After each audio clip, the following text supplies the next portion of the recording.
Hello, everyone. Welcome. Thank you, Rosemary. Please take a seat.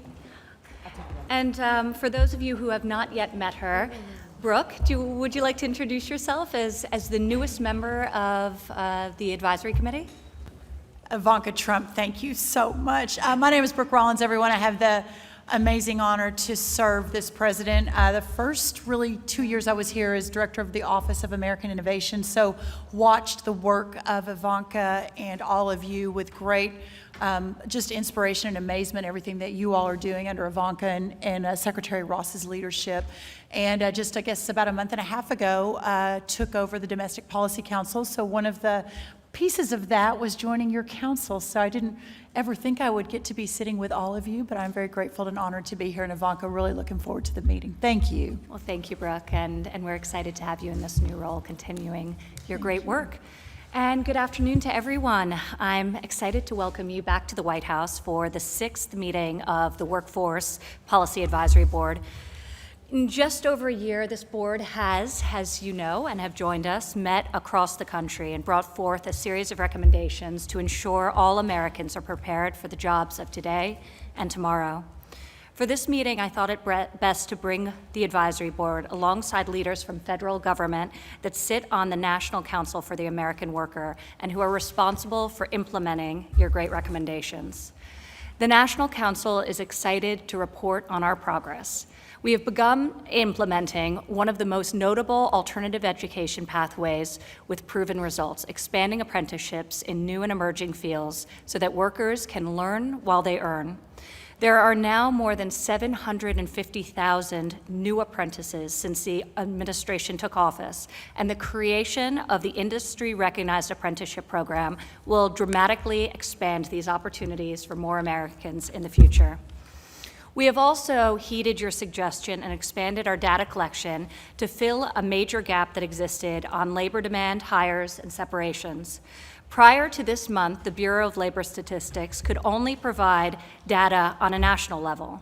Today, due to this advisory board's recommendation, leaders in every state and local officials in 18 major metropolitan areas will have a much clearer picture of their local job vacancies and, importantly, the skills needed to fill those jobs.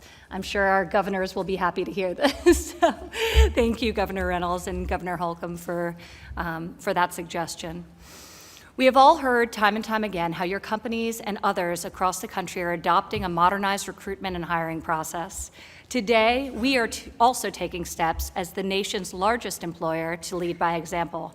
The President will shortly be signing an executive order directing federal agencies to start hiring based on skills and competency rather than outdated degree requirements. Both the board and council have continued to ensure that no matter the economic circumstances, American workers are put first. Over the course of the past year, we have seen the lowest unemployment rates ever recorded, including for African Americans, Hispanics, individuals with disabilities, and our veterans. And we have seen significant increases in labor force participation, including for those who have long been on the sidelines, coming back into the workforce at record numbers. But within a few short weeks, our country experienced rapid economic and social changes brought about by the global COVID-19 pandemic. We were challenged to rethink how we live our day-to-day lives. Despite these new realities, one thing has remained constant. This administration and the members of this advisory board have fought and will continue to fight for American workers and families. Prior to the pandemic, the advisory board laid out a bold agenda focused on how best to prepare American workers for the changing nature of work and the future of automation.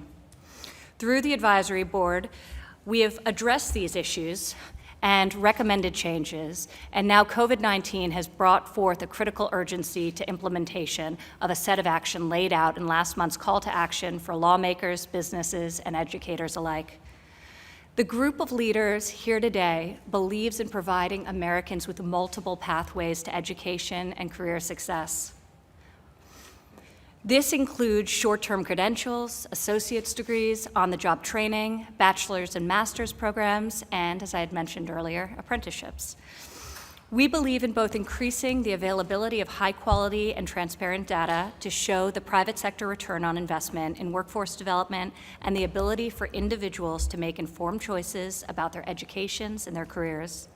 We believe in modernizing the way in which employers recruit, hire, and train their employees so they can attract and retain workers with the skills needed to fill specific jobs and ensure that Americans with those skills are no longer overlooked. We firmly believe that all employers must invest in their workers through education and training, and that it's not just the right thing to do, but it's good, smart business. As we continue to bring manufacturing jobs back to our nation from the shores of California to the coast of Maine, we must ensure hardworking Americans are prepared to fill those jobs. This National Council and Advisory Board has taken critical strides to increase the agility of our workforce development system, but we have much more to do. That is why I'm pleased today to announce that the President will sign an executive order continuing the National Council for the American Worker and the American Workforce Advisory Board. I want to thank each of you for your service and your commitment to the cause of the American people.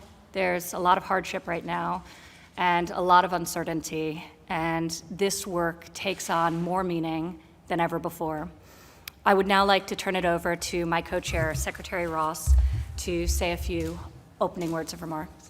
Thank you, Ivanka, and thank you for your visionary leadership of both the American Workforce Policy Advisory Board and the National Council of the American Worker. Thank you also for bringing both groups together here today. Their presence here at the White House is a testament to their dedication to the American workforce.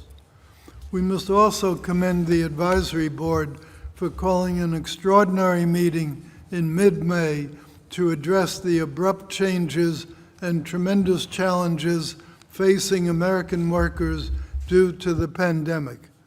Today, the U.S. economy is emerging from the greatest public health crisis in a century. I've been traveling the country over the past month, visiting companies and talking to executives, workers, trade groups, and community leaders. Everywhere I go, there is optimism about the U.S. economy and its near and longer-term prospects. We thankfully see this reflected in recent economic indicators. You've heard about a lot of them, but the one data point I would highlight is the amount of money Americans are saving, the amount of dry powder they have. This morning, the Bureau of Economic Analysis of the Commerce Department reported that the personal savings rate was 23.2% in May, up from 8.4% in February prior to the pandemic, and that compares with around 3% in 2009 during the last crisis. So the consumer is in far better shape than ever before. In fact, last month, Americans saved $4.1 trillion, up from $1.4 trillion in February. Federal Reserve also reported last Friday that U.S. bank deposits have increased by $2.1 trillion since the lockdowns, from 13.4 in February to 15.5 as of June 10th. So unlike in 2008, 2009, our financial system is sound. And as enterprises reopen, Americans will be pumping money back into local economies and furloughed workers will be hired. Since producing its call to action on investing in American workers to expedite the economic recovery, the Advisory Board's 4 working groups have come together multiple times to expand on those initial recommendations.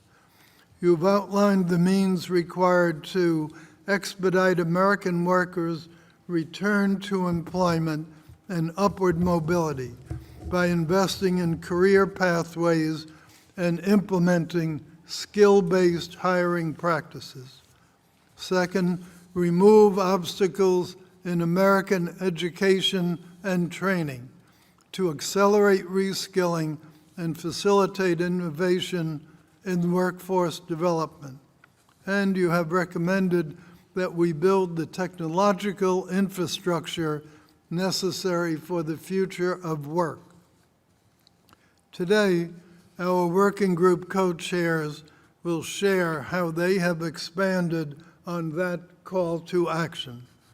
We will discuss recommendations to expand access to broadband and encourage more employer training investments. We will also discuss how the advisory board's recommendations are spurring action in the federal government and the private sector. Secretary Scalia, OMB Acting Director Voigt, and Bureau of Labor Statistics Commissioner Beach will share their work on implementing the advisory board's recommendations along with requirements in the President's original executive order establishing the Council. We also will receive updates on the private sector-led workforce readiness campaign and on interoperable learning record pilots. Again, your effort to be here demonstrates an abiding support of American workers. On their behalf, I thank you. Ivanka.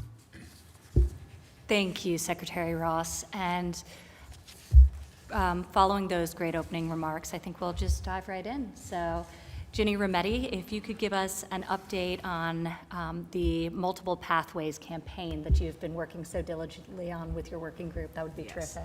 So thank you. And I think, as everyone knows, we've been updating our call to action in the campaign for all of the obvious reasons we discussed, because last time, the part that did not change was the focus on pathways and this idea that we would hire for skills first.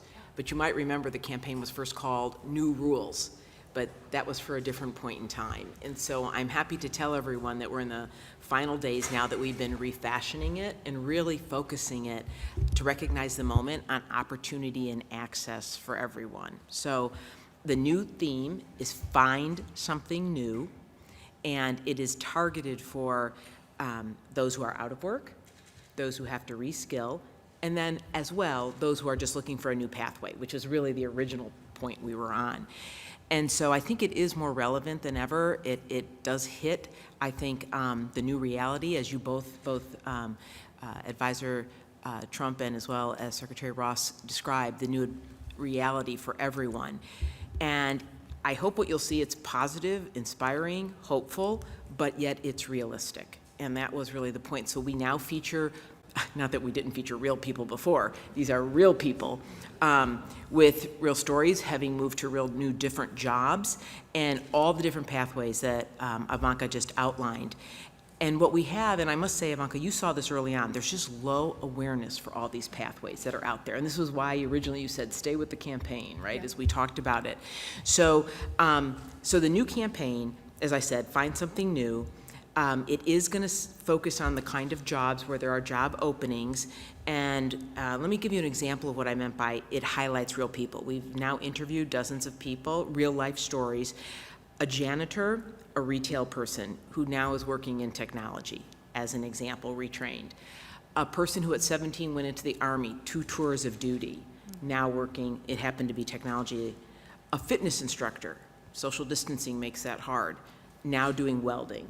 So we really did find, and I think appeal to all different kinds. And this was a partnership that the Ad Council, I've told you about, has contributed their time to. It's approximately 30 million of media they'll be doing. IBM and Apple led it, along then with contributions from our co-members here. So we're positioned and ready to go with print, television, digital, social, about middle of July. We did then, in this time, say it's not enough to just do a campaign, in which you can look later, it's in your books. There has to be a call to action about what to do. So my colleagues at IBM have beavered away at building this website, which we've now probably rebuilt 3 times to be of the moment. And what the website does is it links to 180 now resources and growing. It starts with describing 12 rising jobs, careers, jobs you could have. We've added things like contact tracer as an example of the moment. Then there's a section on find your pathway. And this is to the point, I think we are now at 80 different programs and paths you can take to get a certification, some kind of credential to one of these jobs. And then after it takes you down that path, it allows you to say, what are other resources that you need to help you? Maybe it's a resume, maybe it's childcare, links to, and there's another 60 resources to go there. And we then tested it with over 300 unemployed people. And to be sure, our ratings are 80, 90%. And, you know, you might or might not be surprised. The number one thing people appreciated is that it's all about real people and about real situations. So, Ivanka, I commend you for having led us. You've been steadfast in this and leading the administration's efforts. And so thank you. You did have the idea about staying focused on a campaign, and I think it turned out to be more right than ever in this moment. And so we're ready to go, middle of July, all the media plus website of action and how to get ready and get your jobs. And if I could close on just two other quick points. One is that I wanted to make a comment on policy, if I might, because there's been two pieces of progress. Obviously, what Ivanka just mentioned is the Skills First executive order. I know IBM supports it, as does our committee that worked on this. And I just want to be sure, I think it's a critical step for expanding opportunity for so many Americans. The second thing that, and Secretary DeVos is here, that I wanted to commend the Department of Education on is that it was just last week, the Workforce Preparation Grant Program, part of CARES Act, which is right in the bullseye of what we're talking about to implement short-term education and training for people. So thank you for doing that in right the moment. So we often talked about making policy change in this group, and we thought it would be on a longer-term horizon. These have obviously come on a nice short-term horizon for the moment. And I'll just close my opening comments with my own reflection from IBM, in that you've heard me, those of you, maybe you've heard me like too much for a long time, talk about this idea of new collar jobs, not blue, not white, give an opportunity to people without four-year degrees. And my colleagues are going to give an update on their progress, but I just thought I would share my own skills first experience, prioritizing that over degrees. It was 15% of our hiring in the United States last year were skills first hires, which I think is it would not have happened. And of course, they're from the most socioeconomic distressed areas and people. And so that has been it's been excellent, our experience with it. Our apprenticeship program, which is a formal earn while you learn, grew twice as fast as we thought, and we're up to 500 a year. And then, as you know, a public-private partnership model on education, these 6-year high schools. We now are up to 220 schools with a pipeline of almost 200,000 students. So I believe collectively together, I hope Find Something New just keeps, it's an umbrella for all of us to put these efforts underneath. And so it's a good moment to have given an update. We're ready to rock and roll, as they say. So if I can just turn over to my colleagues. Is that okay to make some? Oh, we do have some of the new advertising. It's in your book. It's up on the charts. It's not the live stuff yet. You'll see that soon. But it just gives you that feeling, the new corner office, working in energy, solar, you know, and it's meant to be aspirational. And then the place is the call to action to the website, which we've simplified it tremendously, and they all tell us they can use it. So I'm hopeful this really drives a result. It's terrific, and you and Tim and the Apple team and your whole team have just been phenomenal in terms of driving this, the creative, the content, the testing of its efficacy. So the whole advisory council really thanks you. And I do think one of the things we kept on hearing, and I visited several of your great programs across the country, specifically the P-TECH programs, was that there's just, as you note, a lack of awareness around the options that exist and the multiple pathways to career success and to acquiring skills for jobs that are in demand post-pandemic, but there are some industries that are hiring today during this current crisis as well. So I think having the call to action to actually visit the website and explore some of those options is great, regardless of age range. And you were very sensitive in developing it, that it can be for the student, but also for the mid to late career worker. So we are quite excited for this launch. Yeah. Thank you, Ginny. Yes, and can I turn to my colleagues now, Oh, right? please. Because IBM, while I have our programs, my other colleagues colleagues have been very successful with theirs. And so if I can start with Marilyn Hewson, Chairman of Lockheed Martin, to start with her experience. Thank you, Jenny, and Secretary Ross, Ivanka, thank you very much for the opportunity to tell you a little bit about what we're doing toward the call to action that was outlined for us, and I'll just talk about a few things that we've done in the last few months in 3 areas. One is on what we're doing in the hiring and recruiting area, what we're doing to build the STEM pipeline, and then lastly, what we're doing on technical skills and skills growth. First of all, on the side of recruiting and hiring, we did kick off some new approaches that we're doing for veterans and military spouses. In April, we rolled out and launched our hiring pathways for veterans, and it's more of an accelerated pathways for veterans, particularly those that were most impacted by the high unemployment associated with the pandemic. And I can tell you that as you talk about companies that are hiring, we are hiring. Since March 19th, we've hired over 8,000 people, and we expect to hire close to 12,000 people this year. So we continue to hire. We're an essential service and business that's worked all throughout the pandemic, and we're continuing to need additional workers. So these pathways for veterans is an area that's very important. The second area that I wanted to touch on is building the STEM pipeline. We're continuing a lot of our programs and initiatives we have in that arena. This is where we're focusing on students that may not have considered a STEM career or a STEM opportunity, and we've got a lot of programs and initiatives just to create that inspiration for them so they'll pursue STEM, and through that, many of them would not have considered it at all, and it would very much change their lives. There's a lot of those who are underrepresented who gives them a new opportunity. And then the last area that I wanted to touch on is our technical and skills building. And in January, we launched, as part of our pledge to the worker, to the American worker commitment that we made, we launched a 5-year, $5 million vocational scholarship program. And it's the first of the kind in the aerospace and defense industry. And as of June 16th, we awarded 150 individual scholarships of $6,600 of scholarship money to help cover vocational training costs for individuals so that they could continue their opportunities in these critical areas. And these are for people who don't need a 4-year degree or anything like that. This is an opportunity for them to have a scholarship to go forward through that for training, to cover the training cost. We also recognize that during the pandemic, a lot of the things that we had going, we're going to move to virtual training. So we funded a lot of additional equipment to allow that we didn't lose any time on the apprenticeships and other things that we support by providing some additional funding for virtual training. So we very much appreciate the opportunity to be a part of this important body and what we're doing for the American worker.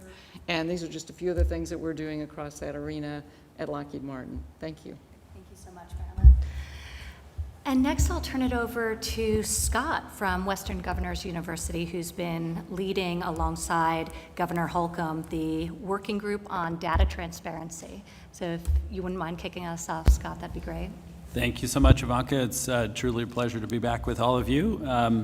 As you well know, we've been talking for a long time about the interoperable learning record, and I think it's also true that in an era where our digital connectivity is more vibrant and more needed now, it is a prerequisite to accessing higher education and also many of the job opportunities that are out there.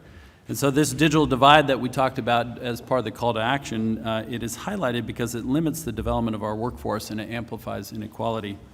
And so thank you, Ivanka, for outlining a path forward to bridge this digital divide. I also want to move to our next agenda item related to learner records. And I want to first recognize the work of this board, as well as the dedication and vision, particularly of Ivanka and Secretary Ross, as well as Chris Liddell and all of your respective staffs. The tireless and insightful work of the U.S. Chamber is also noted, and those who have spearheaded pilot projects, including Walmart and our friends at IBM, Salesforce, and Workday as well. This group is focused on a policy agenda designed to give every person in this country a pathway to opportunity, and has been visionary in its embrace of the underlying technology needed to enable that future.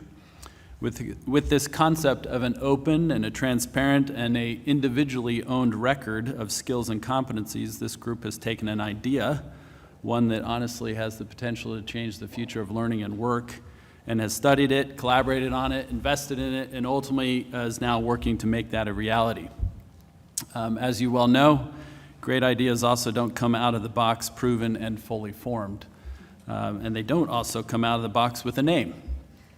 We have thus far referred to this particular transformative idea as the ILR. Go ahead and try to say that 3 times fast. The Interoperable Learning Record. We recognize that this is a mouthful when we say it. This group and its partners have considered a range of other nomenclatures, and based on that process, we will now be using the term Learning and Employment Record, which I think is a much more descriptive and more accurate term of it. So the Learning and Employment Record, or LER, we believe that this name is intuitive, it's also pronounceable, digestible, understandable, and it can become part of the American lexicon of education, work, and job searching and hiring. What is an LER? For those who are new to this conversation or to the work, just let me take a moment, if we could, to reflect on why this technology is so essential to opening the pathways for opportunity for every American. The purpose of the LER is to create transparency for every individual so that they can articulate their skills and capabilities to both current and potential employers, regardless of whether they learn those skills on the job or at an institution of higher education or in the military or at an apprenticeship. The record is owned by the individual, meaning that it follows them through their educational experiences and their employment and their entrepreneurial journey. It is a lifelong record. This gives those individuals added resilience in times of turmoil, disruption, and changing circumstances. And for instance, we know that in normal times, 43% of college students transfer during the course of their college careers. 43%. And those students will lose, on average, 40% of their credits. As we transition to LERs, nothing will be lost. An individual's skills and competencies belong to them and are universally and transparently recognizable by any institution or employer. So the LER opens the door to a labor market that is denominated by skills, open to every individual and supported by an aligned, dynamic, and relevant education system. If skills are the currency of the future, the LER is the wallet. This technology is how we enable the highly competitive workforce of the future. It's how we unleash and showcase the potential of every American, and how we transform the world of education and training and really, truly reinvent the talent supply chain. The truth is that innovators have been working on developing and implementing technology for a skills-denominated future since the 1970s. This is not easy work, as you might imagine. There are significant hurdles to overcome to achieve widespread adoption, and the strides that have been taken over the past year by this group are nothing but historically unprecedented. So that acceleration of innovation and collaboration have been made possible truly by Ivanka's leadership, by your commitment and dedication to this vision, and I want to take a moment to recognize that. You've truly assembled an incredible team of leaders, of employers, of education institutions, and ultimately you've pushed us toward action. So we now, as a result of your leadership, have LER projects in motion that illustrate the viability of these ideas. So ultimately, every work in America will be the beneficiary of this effort. If I can take a moment now to introduce, if you will, some of these pilots, and I'll be brief in that, and also, Ginny, I think some of that will come back to you to let you talk about that. So we're humbled to be part of this work. WGU is partnering in many of the pilots, or several of the pilots that are taking place. And the incredible power we and others have witnessed as part of these pilots is the interoperability between the various blockchains being developed.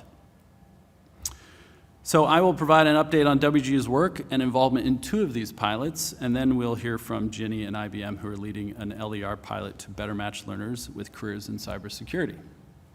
So we've been a believer in this skills-based future work, and everything we do is designed with students in mind. In addition to providing a workforce-aligned competency-based education, we've also made a significant investment in mapping the skills that drive those competencies. That has prepared us to support a partnership with Salesforce on their pilot, who will be opening a skills library to allow Dignity Health, with nearly 60,000 employees at 300 care sites in the western United States, to view validated achievement and credentials for their nursing candidates. We're also supporting the Walmart-led pilot to prove out the interoperability of the learning and employment record. And through Workday, we are first pushing verified credential data to Walmart so that Walmart is able, for the very first time, to have transparency into the skills of its massive workforce. Once that element of our work is complete, we'll reverse the process, meaning that we'll be pushing badges that represent the skills data verified by Walmart over to the WGU system.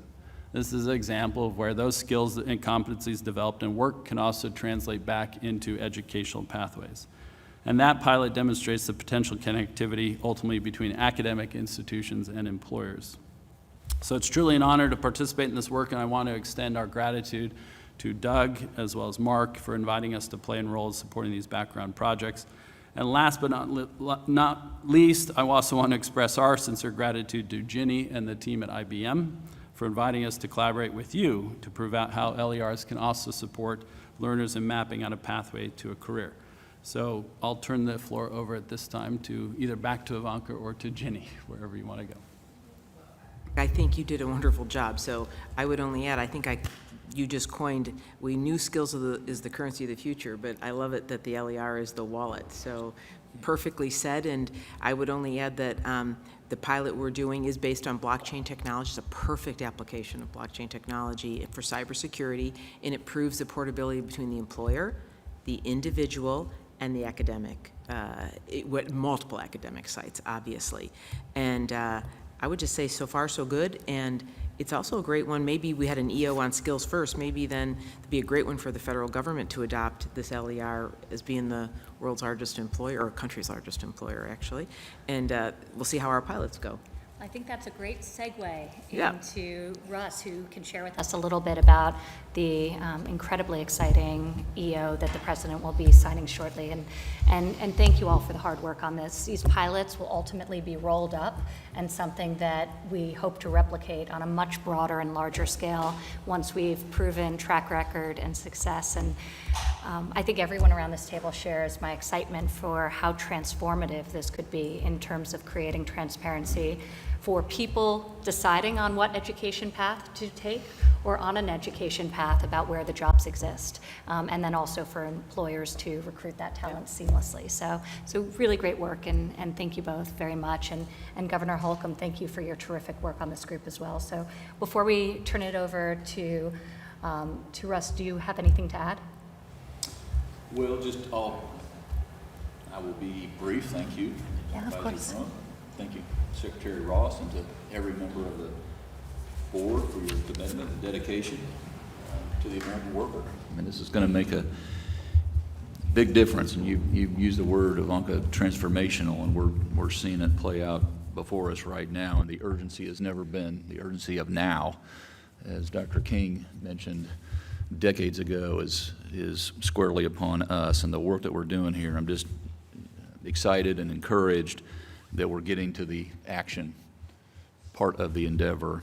And our committee we've met multiple times since the May meeting, and if you will, broadened our focus to take in a couple areas. One, making sure that we're, in terms of action, making sure that we're laying that groundwork for all the technological advancements that need to occur, and in terms of infrastructure, and then continuing our engagement and focus regarding the learning records. And I can't tell you, Scott, how pleased I am that we've changed the name.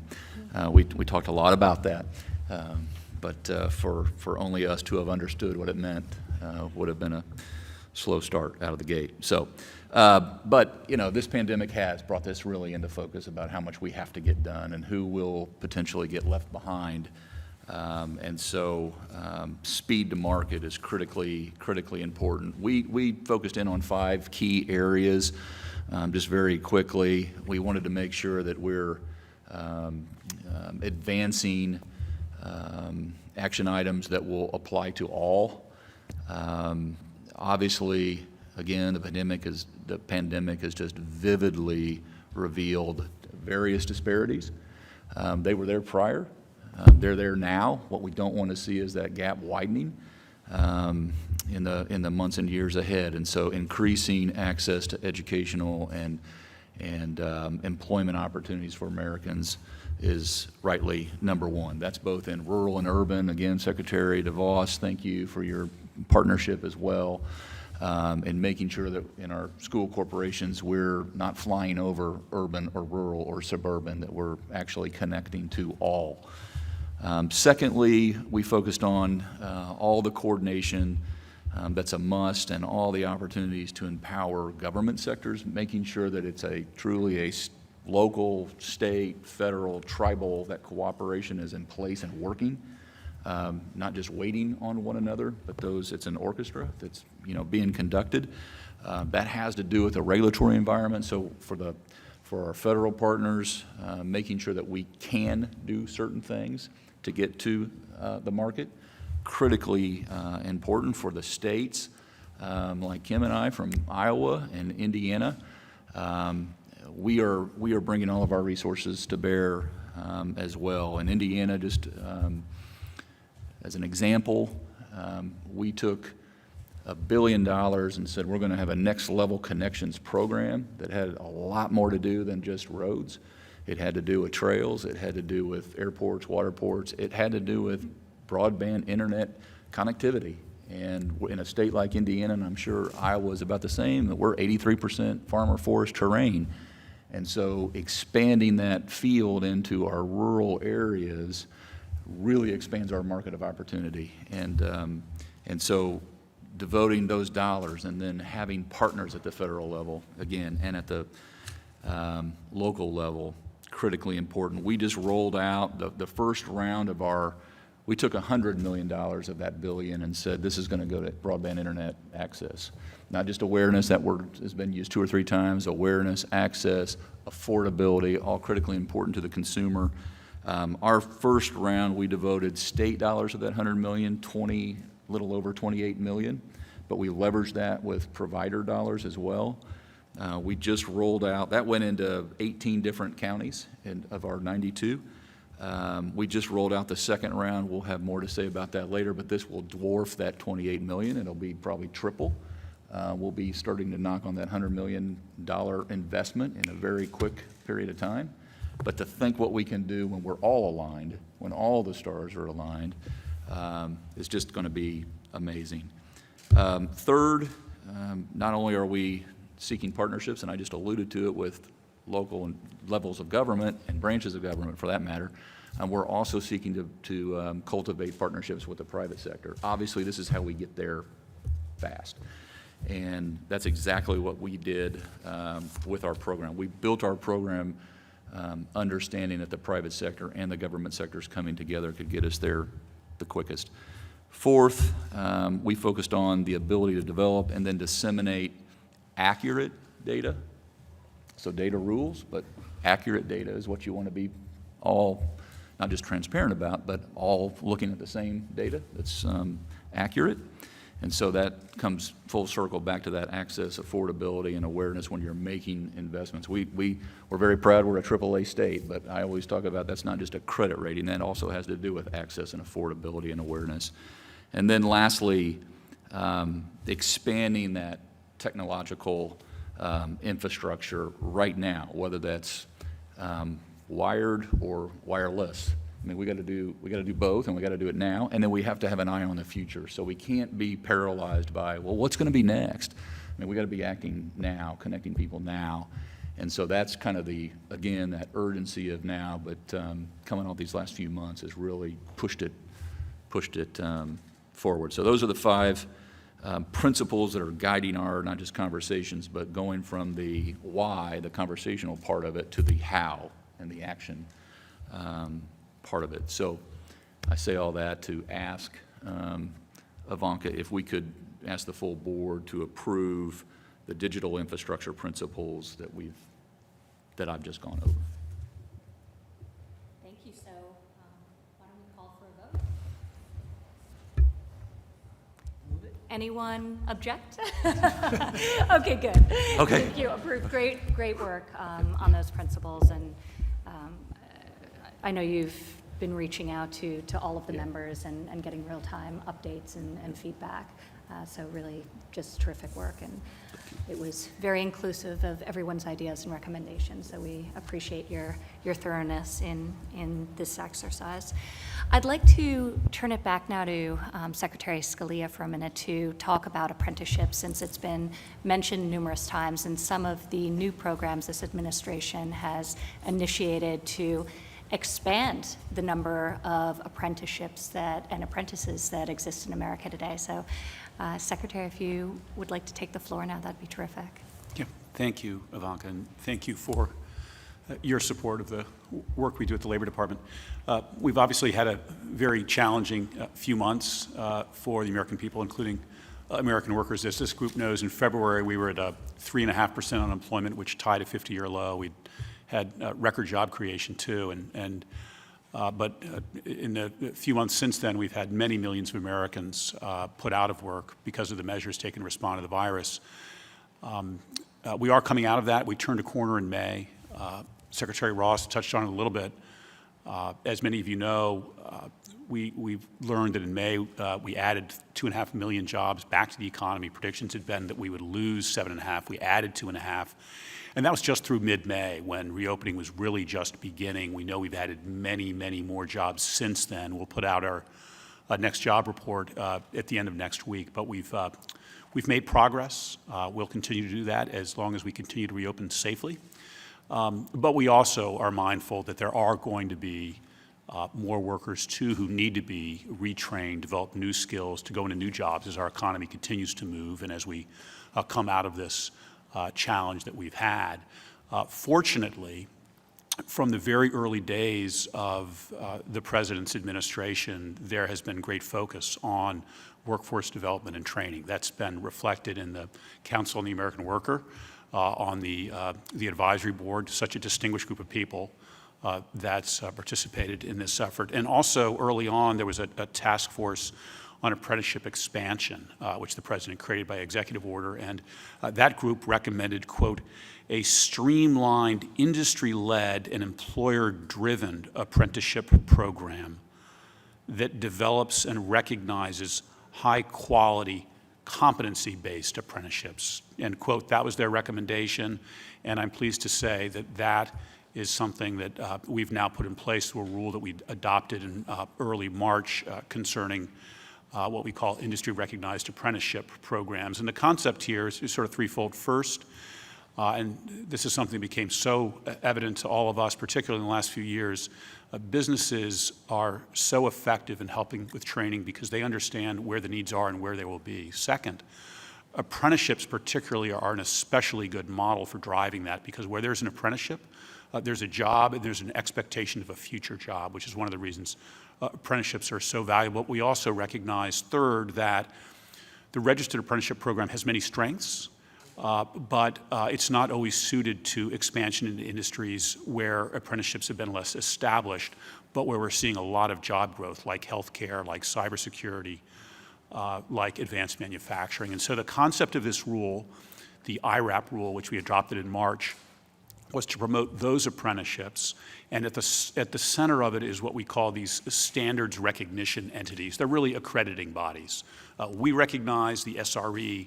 The SRE, in turn, can recognize specific companies' apprenticeship programs and confer recognition on them, that this is a good, respected, recognized apprenticeship program that is training good workers for that company, but for others as well.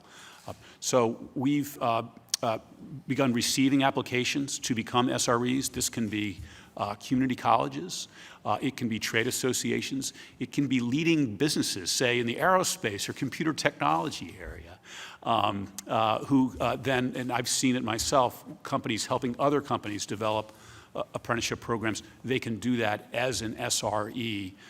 And in that way promote apprenticeships throughout our economy. So we have material on how to become an SRE on our website. It's, I think, www.apprenticeship.gov/IRAP, I believe. And of course, we're available. We really welcome the support of this group and other companies and trade associations, labor unions, community colleges promoting this alternative apprenticeship model, which we think will go so far in recognizing programs that already exist and as well in encouraging more. Just to wrap up, there were so many great ideas being incubated over the last 3 years through groups like this, and we've now been presented a once-in-a-lifetime opportunity to put them to work. So I thank all of you for the extraordinary work you've done over these last couple of years, and really welcome your support and look forward to our collaboration going forward. Thank you. Thank you so much, Secretary, and this really builds upon the feedback we heard from people across the country about wanting portable, stackable credentials that match the in-demand jobs, and hopefully we can start to really build out ecosystems of apprenticeships in industries where they didn't exist prior. So thank you for your passion for this and your leadership on it. And with that, I'd like to turn to Scott Sanders, the Executive Director of the National Association of State Workforce Agencies, who's been leading our Modernizing Candidate Recruitment Working Group. So Scott, if you'd like to take it away and share with us what your group has been working. And after we go through all the different groups, I'd love to open it up to questions and comments and get feedback from everyone at the table. Great. Thank you, Scott. Thank you, Ivanka. Good afternoon, and thank you, Secretary Ross and Advisor Trump, for your leadership. On behalf of our co-chairs, Johnny Taylor with SHRM and Al Kelly with Visa, I'm happy to provide an update on the ongoing efforts of our working group. Prior to the pandemic, this working group had prepared a report that would help employers tackle the skills gap by modernizing how they recruit, select, and train talent to fill critical skills gaps within their own workforces. Today, I'm going to provide an update of that report, and in tab 6 of your board book, you can follow along. It's a nice report with the understanding that this is an evolving document that will be refined to be as effective as possible at proactively addressing the short and long-term needs of businesses during the post-pandemic recovery.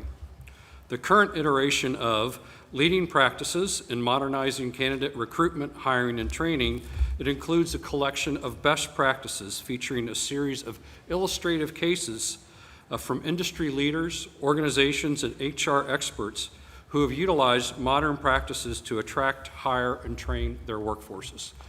Some practices employers are adopting, including developing and providing customized training opportunities for employees so they can maximize the time and effort spent learning and training to gain skills that are most applicable to them. Personalized training formats such as in-house training, credentialing, degree programs, and job rotation offers employees the flexibility to learn when and how it is most suitable for them. Companies are utilizing metrics in order to evaluate the effectiveness of any organizational intervention for recruitment, hiring, and training. By leveraging data and analytics, companies can produce concrete evidence on return on investment as well as identify areas for improvement. Companies and education providers are partnering together to communicate and share information on the desired competencies and qualifications needed for students, candidates, and employees to stay current and inform people in relevant and applied methods that best prepare Americans for future job opportunities. Each of these practices provide concrete and replicable examples of initiatives that organizations are using to maximize talent and meet their skill needs. Practices were derived from board members like Visa, who promote employment of untapped talent, the U.S. Chamber, who encourage skills identification, and J.P. Morgan Chase, who hire the formerly incarcerated. The goal of this report is to identify and promote those best practices for expanding and making employment opportunities more equitable through the recruitment and hiring process. In addition, we view this report as a resource to help expedite America's economic recovery post-pandemic by encouraging innovative practices in the recruitment, selection, and training of talent. In response to the advisory's board call to action in May, we updated the report's language to better contextualize the information in light of the current pandemic and included a new case studies that reflect the business realities of operating in a COVID-19 economy. The report acknowledges that the COVID-19 pandemic will continue to have devastating impacts on the U.S. economy, businesses, and employees, but then shifts to highlight the amazing resiliency and flexibility that businesses and employees have shown in adapting their recruitment and selection, management, and training investments. To illustrate this flexibility, we asked board members to share examples with their companies and how they've adopted these in the areas of hiring, training, and recruitment. Many of those examples are in the report. Finally, the report underscores the urgent need to optimize America's talent pool by engaging all potential workers, particularly underutilized or untapped talent. We recognize that during the post-pandemic recovery, although employers may potentially have more choices with fewer open roles, the skills gap is still present and growing. The structural forces impacting our workforce cannot be solved overnight, but employers can lead the long-term recovery with real investments in these processes. We have also discussed collecting additional effective practices focused on the return to work in order to keep the information fresh, and we welcome your continued input. The second item I would like to discuss is a request that we made to the Bureau of Labor Statistics. The working group spent the first half of the year producing a set of recommendations focused on identifying people who are out of the workforce and how to link them with employment opportunities in their region of the country. In September, we invited Commissioner Beach and his staff to discuss the current capabilities and scope of data available through the department's Job Openings and Labor Turnover Survey, or JOLTS. After hearing their presentation, the group specifically recommended more granular JOLTS data, incorporating state and local data elements. This month, Commissioner Beach delivered on that recommendation early, yes, early, and it is here today to discuss that new data on job vacancies in all 50 states and in 18 metropolitan areas. I want to thank the Bureau for all their efforts on this important data analysis and encourage the advisory board to continue our advocacy to make this data available on a regular and ongoing basis. He is here to offer an overview of the data. I now yield my time to Commissioner Beach. Thank you very much, Scott. And Secretary Ross, Advisor Trump, I have spoken to my staff about delivering early, and I've told them to do it every time, all right? Okay. So at tab 2, you will find your slides, and on page 17, you'll find some information on our wonderful MSA JOLTS data. So I'm just going to highlight a few things. You can look at the data yourself. I look at the data, and I just see real potential here.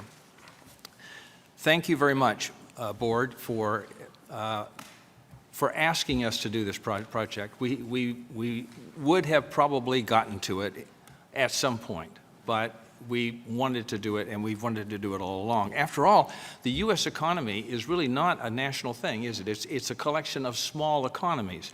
And so looking at the metropolitan area makes perfectly good sense.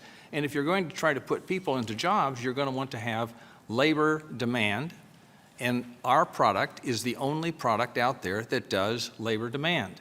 And right now, we only do it at the national level. Not anymore. On June 16th, we announced these data. These are official data. These are demonstration data. They're experimental data until we get a regular process put in place, which requires a little bit of additional funding.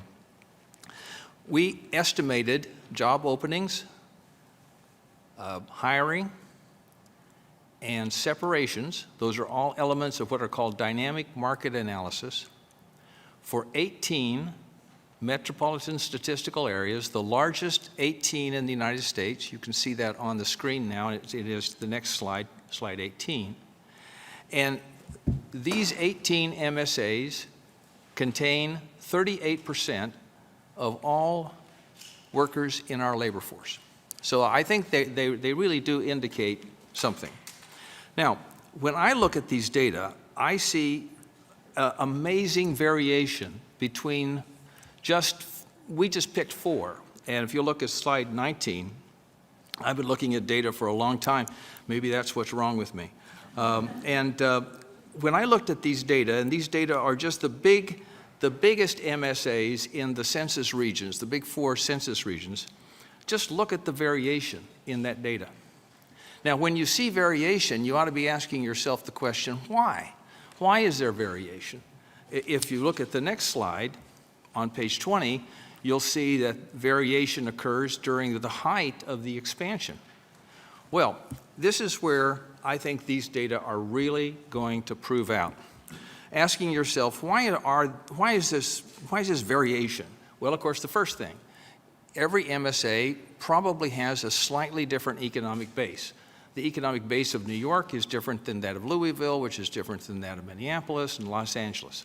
So, which part of the economy is recovering fastest? That's the question we would ask right now. Or which part of the economy is growing, and why? Why is it growing? Are we making the investments correctly? Are we doing the right things on foreign trade? Another thing, I think regulation plays an enormous role in how quickly labor markets expand.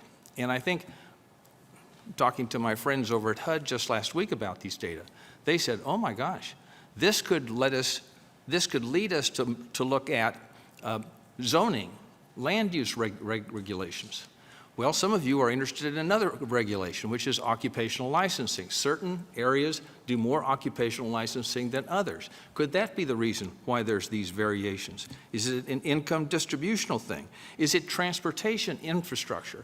Now, for the first time ever, you'll be able to connect those kinds of data, occupational data, zoning data, health data, to labor demand data, which we've not been able to do before. And I think that Advisor Trump, I think that connecting these then to skills data will just really produce an entirely new package. So we're very excited. Thank you to the President for recommending a significant amount of funding for this project in the FY21 budget. With that funding, we will double the staff. Currently, there are 26 noble souls working in Atlanta collecting all of these data. We will double the staff, we will more than double the sample, and we'll be able to do not 18 MSAs on a quarterly basis, but 50 MSAs on a quarterly basis. And I think that we will be able to see how labor demand is changing across this complex economy, and thus, as a consequence, and I'll conclude here, better shape our educational policy, our investment policy, our infrastructure policy.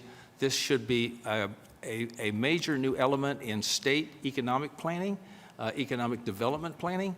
I think the mayors will begin to say, for the first time, oh, yes, there is something up there in Washington that we really like, and it's the Bureau of Labor Statistics. So, thank you very much.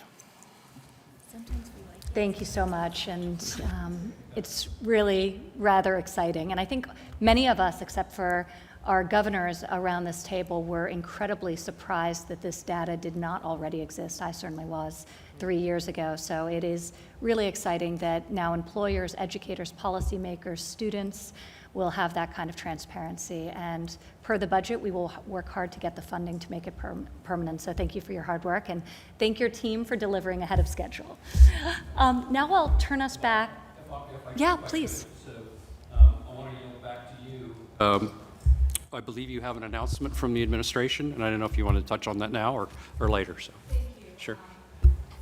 I appreciate it. And so now, maybe Ginny, we'll start with Russ, and then we'll come back to you for a few more presenters.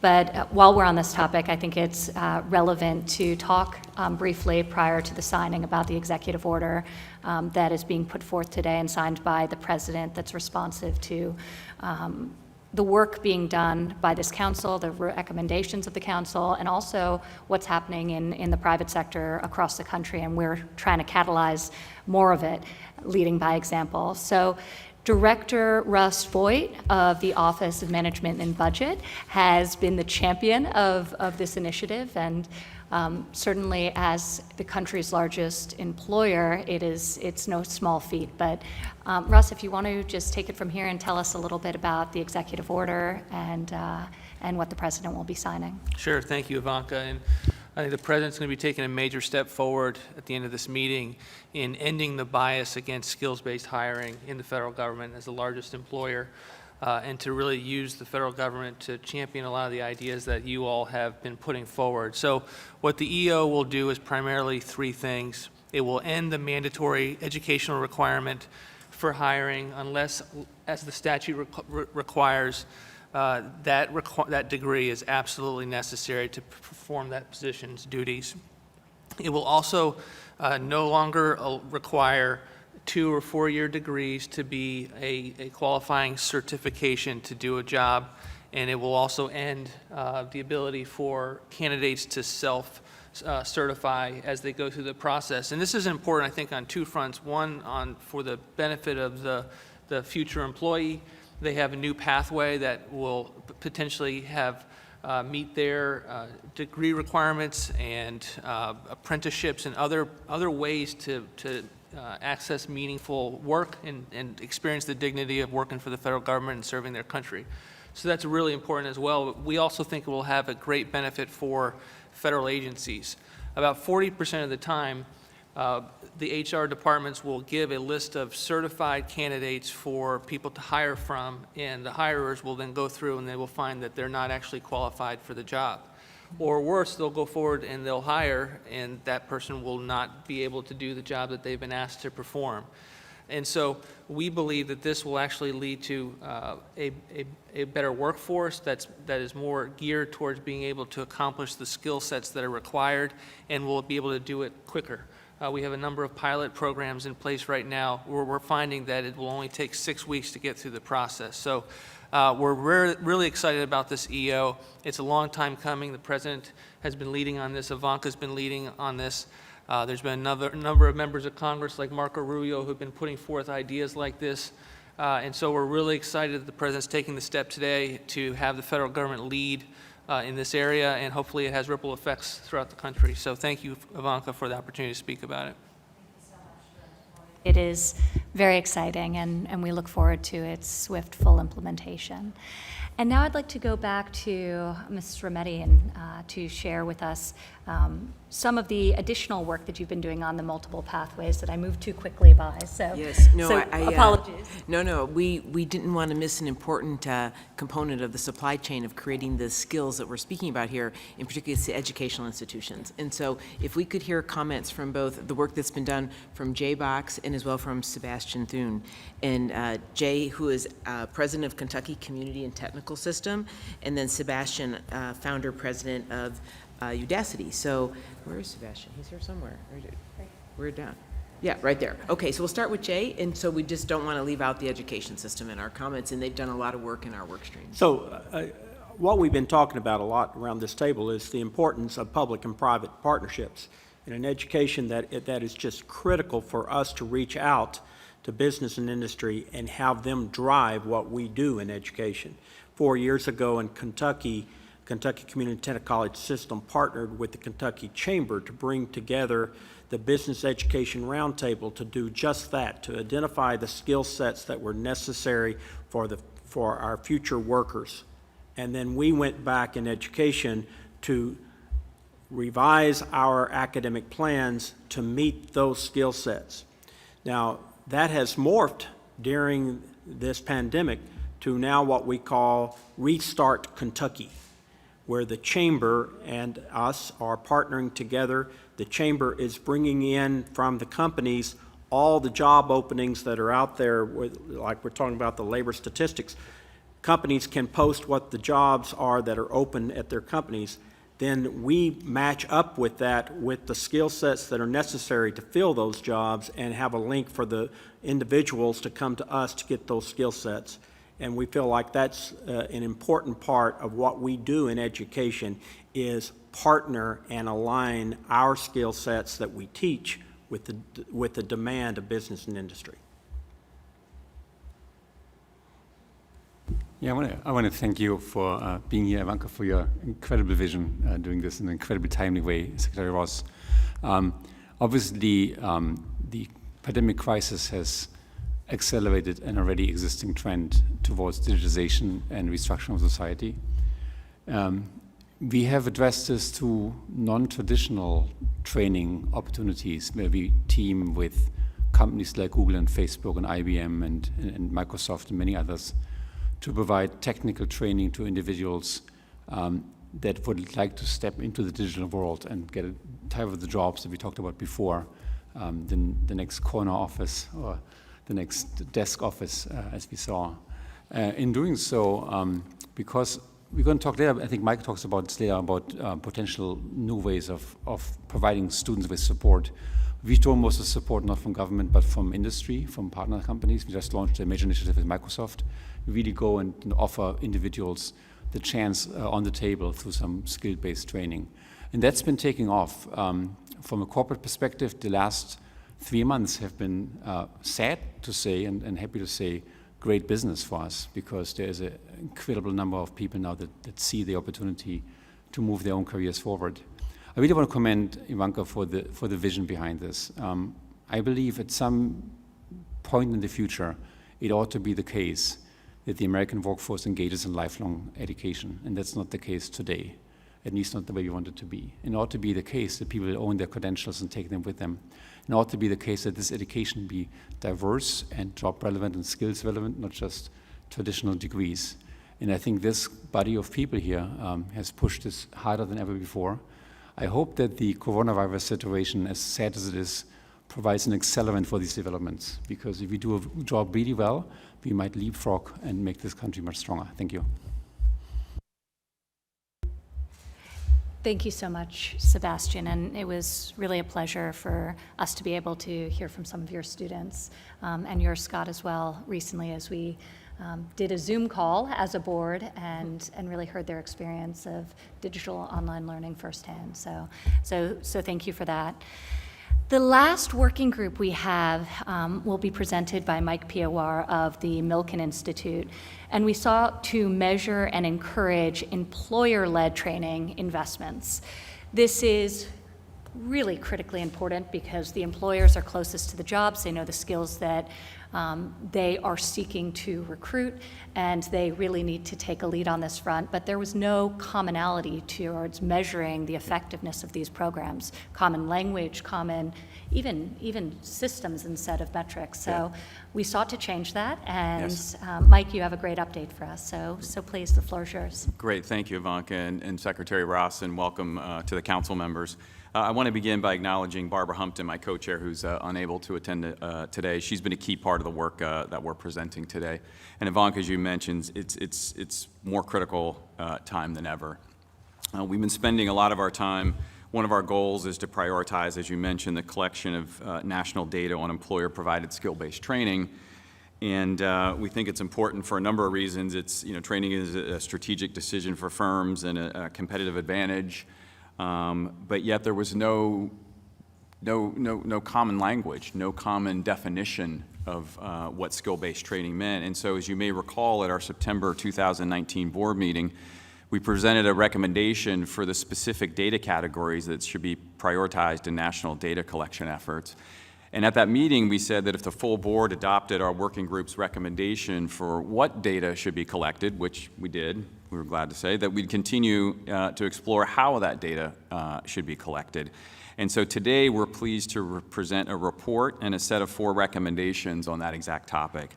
Before I turn it over to Marianne Wanamaker to summarize the report that she led and present our recommendations, I want to give a few shout-outs to some folks for their incredible work on this effort. First of all, to Johnny Taylor and his team at the Society for Human Resource Management, my co-chair Barbara Humpton and her team at Siemens, and last but certainly not least, Marianne Wanamaker, who I mentioned led this effort as well as her colleagues at the University of Tennessee. So with that, Marianne, I'll turn it over to you to talk about the report and the recommendations. Thank you, Mike, and Secretary Ross and Advisor Trump. So this has really been a great partnership, and we're delighted to release the white paper today following months of discussion. The truth is we were ready to release it in March, so it's really been burning a hole in my pocket for 3 months. And the underlying issue we've been grappling with is that, as Mike mentioned, despite a real growing acknowledgement that skills-based training at all ages, as Sebastian mentioned, is going to be a critical component of meeting workforce needs in the future, the federal government's infrastructure for measuring these investments is really inadequate. When I was at CEA a few years ago, I was surprised to find that some of our current estimates of employer-provided training in this country are extrapolated from surveys that were taken in the 1990s. That's how bad the data are. So from a public policy perspective, This is going to be increasingly costly. You can't make good public policy if you don't understand or know what training is being accomplished outside of traditional degree and certificate programs. And I think coronavirus, the COVID-19, has really shown us just how valuable high-quality data are for federal policymaking. So as Mike mentioned at the last meeting, which was in December, we did go ahead and approve some definitions on what skill-based training was, and we set forward these essential data elements and approved these data elements as things we wanted to collect in the effort. And so today, we're setting forward some additional guidelines for this collection effort. So in your slide on page 23 of your packet, we are expanding on kind of the vision that we had before. So before we were telling you these are the essential data items, and then in the white paper we're going to expand on that vision and also say, in addition to the kind of key things we want to measure, here are the principles by which we want to measure them. And so first we want to emphasize that these data are going to be far more informative if we're collecting them alongside information on firm investments in technology, and in particular, potentially labor-saving technology. So whatever the future of work might be, I think we can all agree that a key public policy question is how workers, technology, and skill-based training are interacting together in the labor market. So key principle one is that the key data elements need to be captured in a way that they can be matched to measures of firm technology investments, for example, robotics and artificial intelligence. That requirement or recommendation narrows substantially the current federal survey vehicles that could be expanded to meet our needs. We also are recommending that these data be measured every 2 years so that we're working from frequent up-to-date information on employer and employee behavior. The data should be captured in a nationally representative sample, maybe that goes without saying. And then finally, these data need to be disseminated in the most usable way possible. So we're recommending that the survey be large enough so that tabulations by industry, worker education, geography, firm size, et cetera, can be performed without loss of privacy. And then that leads us to the last slide here, the actual recommendations for what we're asking the statistical agencies to do. And to be clear, they have supported us and been involved in this conversation from the very beginning. We're not we're not suggesting anything that can't be accomplished or that they don't agree with. So here are the recommendations. So first, we're proposing 2 quick adaptations to existing surveys to capture some of these key data elements, even though these strategies won't give us the full picture of employer-provided training that we need, but they will give us some preliminary data to work with. So our first short-run recommendation is for the Census Bureau to expand one of 2 current surveys to ask employers about their training efforts. This is going to give us just a quick measure of prevalence and a measure of the dollar investments that are going into those efforts. The second short-run recommendation gives us a quick measure on the employee side. So the Bureau of Labor Statistics runs the National Compensation Survey. That's our main tool for understanding what share of employees have access to health insurance, sick leave, paid family leave, et cetera. And so we're asking that employer-provided training be one of the benefits that's measured in that survey.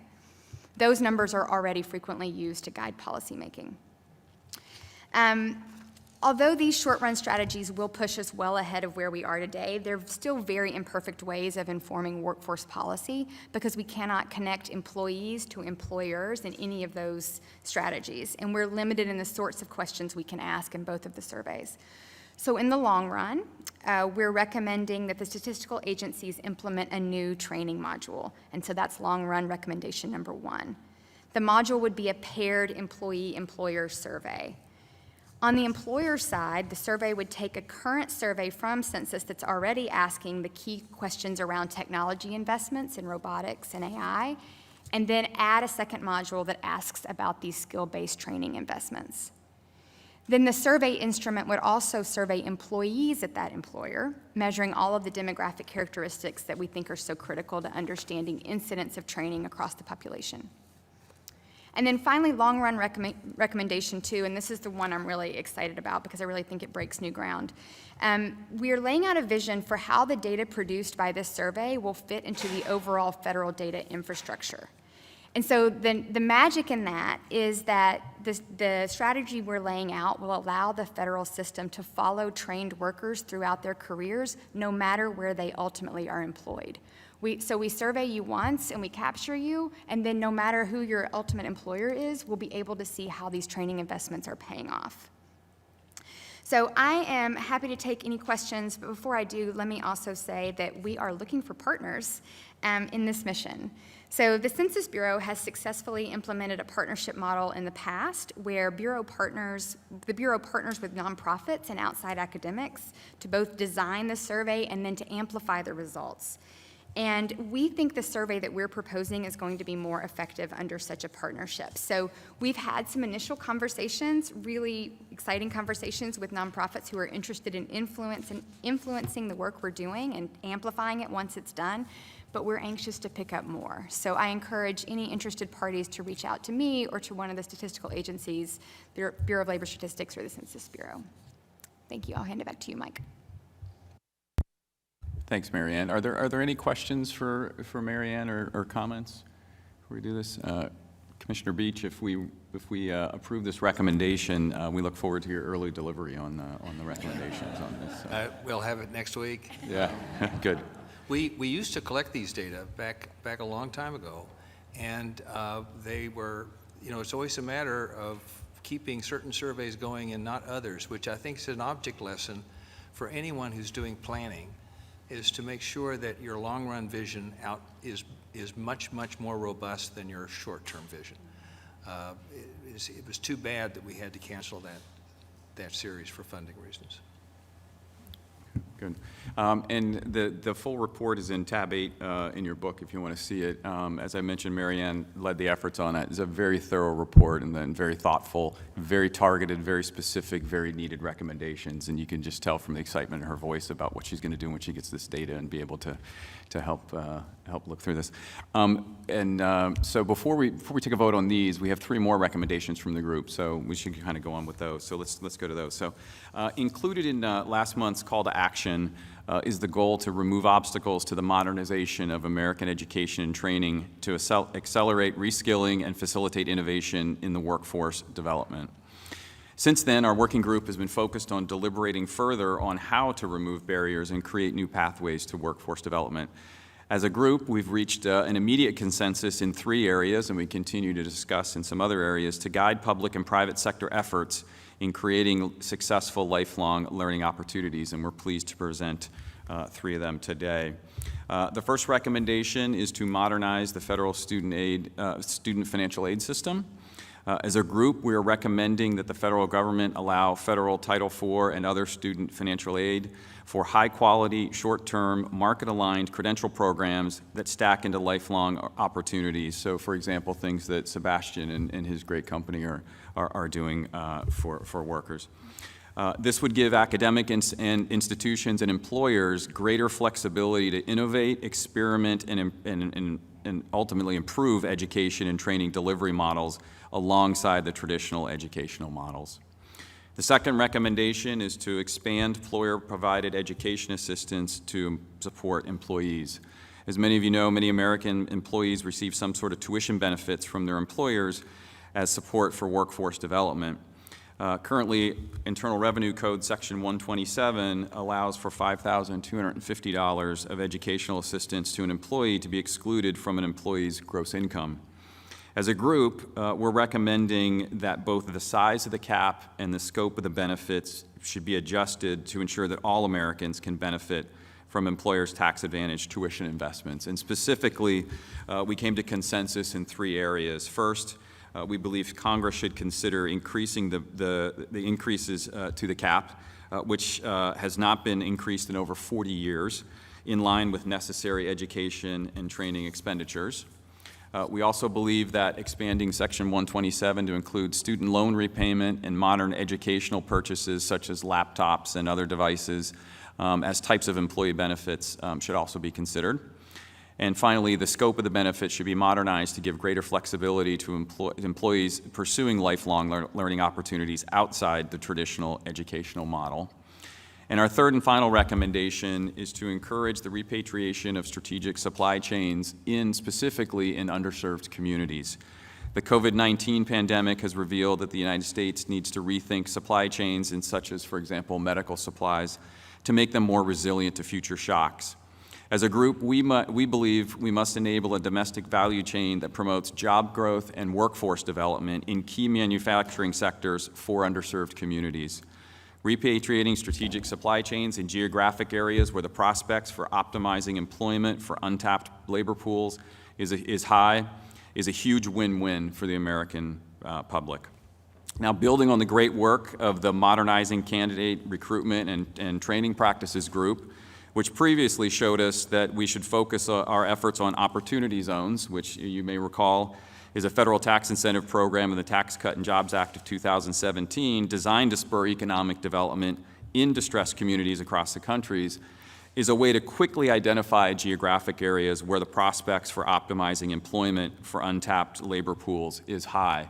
And just a quick aside, I should also mention that one of the recommendations from their working group that we adopted at one of our previous board meetings is to create an Opportunity Zone Workforce Development Playbook. I'm pleased to announce that 2 days ago, my colleagues at the Milken Institute released a report, a 45-page guide or playbook for state and local government officials to learn more about best practices for engaging Opportunity Zone capital and engaging in innovative public-private partnerships as part of their integrated strategies for creating jobs and other community-led efforts. We specifically incorporated the workforce development recommendation from that working group into our playbook. It's available on our website, and I'm happy to give copies to folks after the meeting. With that, let me open it up. Let me turn it back to you, Ivanka, and Secretary Ross for any comments or questions from the group, and then we can call all 7 recommendations to a vote. Any comments or questions from the group? I just had one question on the third part there as it relates to the supply chain. You mentioned like health supplies. Is it in particular circumstance, or is there more details on what a strategic supply chain? No, we did not have consensus over particular areas. The idea, the genesis from this was coming from the fact was the COVID-19 pandemic and thinking about supply chain PPEs, medical supplies, and those types of things. We did not want to get into defining what specific strategic that was. I know there's a number of folks that have different views on what is strategic or not. The important part was there seems to be this focus among employers to move from supply chains that focus more on efficiency and optimization, and now the key word is being resilient. And we thought if companies are going to be doing that anyway, there are easy ways in the Opportunity Zone legislation to provide additional incentives to have those supply chains come back to the areas that need it the most and where workforce, the employees could benefit the most from that. And so that's right, important Michael. part of that. And Scott, just to further that, we are developing and will soon be presenting a U.S. government plan to do exactly that, highlighting the specific industries that are critical from national security perspective and obviously from an economic and health perspective to secure our supply chain and create the resiliency Michael just mentioned. So thank you. Any additional questions on this past working group? Great. Well, Marianne and Mike, thank you so much for your great work and the whole team behind you in this subgroup who just Herculean effort. So we are thankful. And with that, let's call a vote on the recommendations that were just presented. All in favor? Aye. Perfect. So they are passed. So with that, I am going to open it up to questions. Then we will officially adjourn and then open back up to a more casual conversation where Larry will kick us off with a little bit of an update on the status of the economy and answer any questions you have. We'll take a short break for everyone to stretch their legs, and then the president will be joining us to sign the executive order in furtherance of these recommendations. So can I open it up, please, Secretary? Thanks, Ivanka. I just wanted to add to some of the comments that were made. Mike, your first 2 suggestions there are completely in line with what we have been trying to advance, and it's great to hear the recommendations from the council in that regard. And Ginny, you mentioned the workforce grant reimagining workforce grant preparation competition, which we just announced last week. And I think this is a really unique way to further break down silos that have been so strong between education and the workforce in very practical ways, really helping to expand apprenticeship and short-term certification. That's going to be the highlight of the application process. Also, thinking about some higher ed institutions, again, the change in this, the ultimate change that the pandemic is going to create both for higher ed institutions and for opportunity for work. The notion of using facilities and faculty experience and expertise to help incubate small businesses. And that is going to be the other focus of this Reimagining Workforce Preparation Grant. So thanks for mentioning that and highlighting it. And thank you, Ivanka and Secretary Ross, for your leadership on the council here. Really great recommendations and great work to really support and expand pathways for students of all ages. Last meeting, we discussed recommendations for legislation beyond what was mentioned here today, which was supplementary. And it's terrific that in addition to the program just mentioned, many of them were being executed or have subsequently been executed by the Department of Education in the form of pilot programs. Pell for prisoners, some of the short-term funding for shorter-term high-quality programming. So thank you for your great work on that front. As we seek to create larger scale to each of these. Thanks. Any other questions from the group before we officially adjourn the meeting? Amazing. Well, thank you everyone for your tremendous work. I think for those of you who have sat on these before, there has been an expression of surprise by how much this group has done in terms of tangible deliverables. And part of the reason that the president's also signing an executive order today to extend the lifespan of the board is so we can take some of the ideas that are now being piloted and really scale them in a significant way, particularly the learning and career record, the interoperable learning record that we are renaming. Thank you for that suggestion. I agree with it. And really take those pilots and combine them, learn from them, study them, and grow it. And also, obviously, given the delay with the COVID epidemic and realigning the message of our workforce campaign, we will be launching that in the coming weeks as well. So thank everyone in this room for their continued service for another year, and we look forward to much more great work in the future. And with that, I will officially adjourn and go get the president, who will be joining us, while Larry will give an update on the economic recovery, share his insight, and answer any questions you have.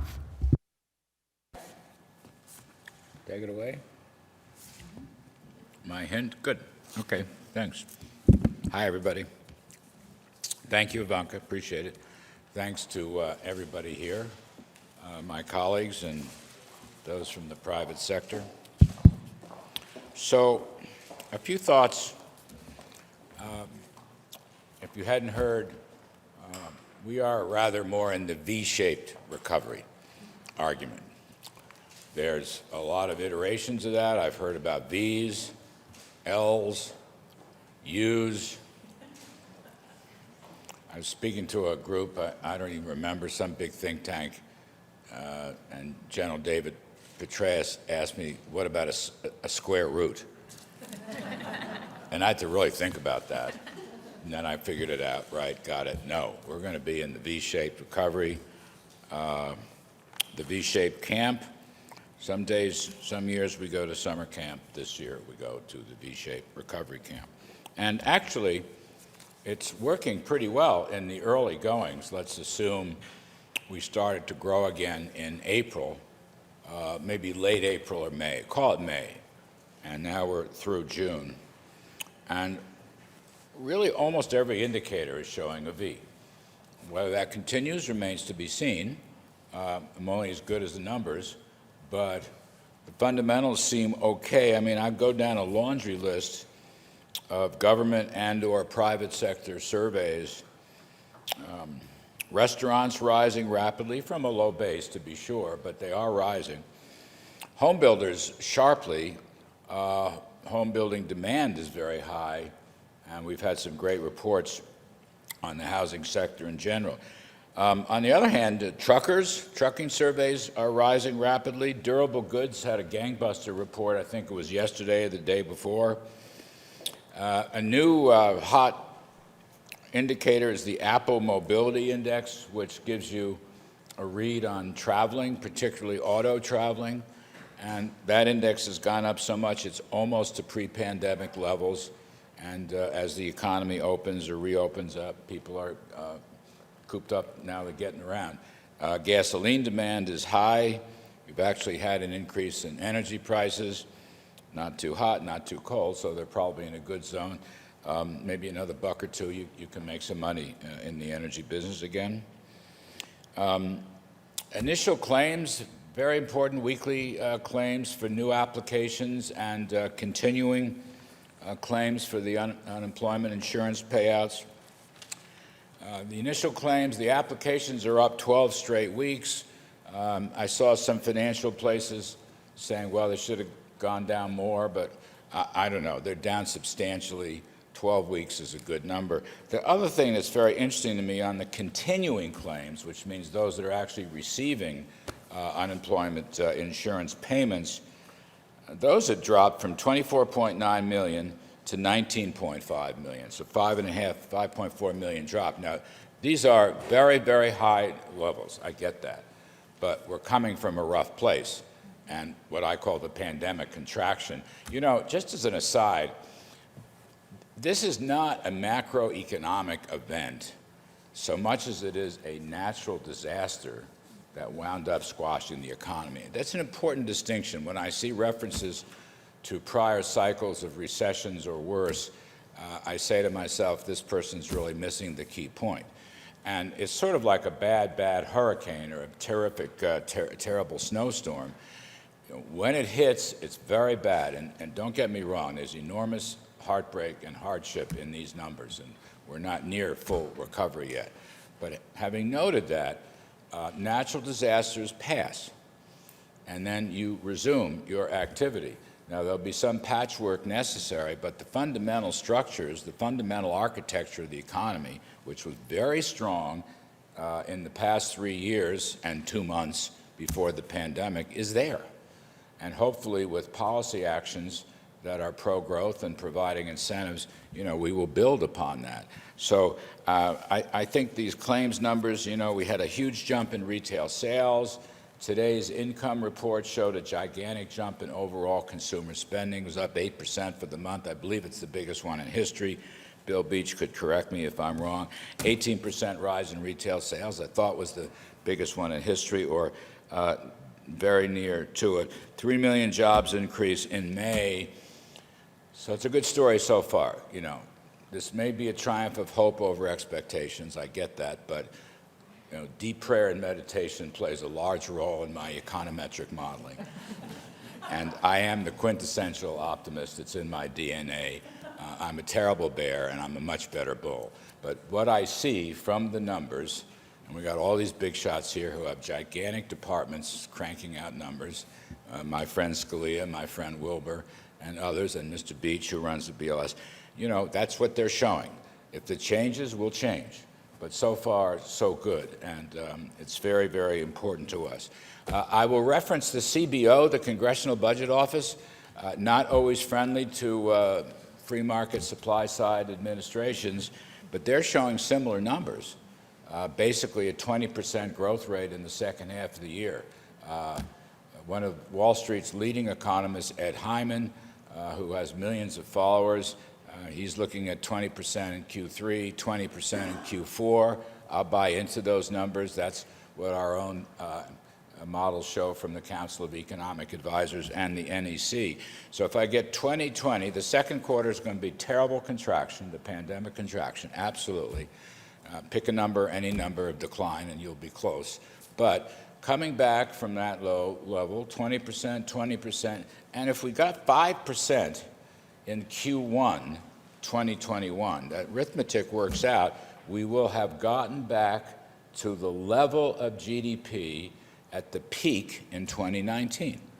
So it won't take 5 or 6 or 7 years. It could be done, frankly, in the next year. All right? That's what the arithmetic shows. Now, we are looking carefully. The news on COVID-19 in the last 4, 5, 6 days is not good. I understand that. I'll just add some color to that. Gene and I were at the virus task force meeting this morning, and there are about, I don't know, 8, 10, maybe a dozen hotspots in big places, and those are the facts, and we can't sugarcoat that. You've basically got Florida and Texas and California and Arizona. Those are probably the biggest. You've got others in some smaller metro areas. On the other hand, the New York, New Jersey metropolitan area has recovered beautifully. Some thought that would never happen. Michigan, these numbers, in terms of cases and fatalities, for those states are big negatives. Michigan is the same way, Minnesota is the same way. So, there's good news here and there's bad news here. Deborah Burks, who teaches me what little I know about the subject, says it's not a second wave so much as it is a continuation of the first wave, but which the virus moves. And it's kind of moving south and west. And that's what we're seeing. And the others on the task force, the professional health people, Bob Redfield, Tony Fauci, and Deborah and so forth, and some others, they have tools now we didn't have 2 or 3, 4 months ago. Massive testing. I mean, we're doing about 500,000 tests per day, right? Hospitalization care is much better, and they're adequate hospitals.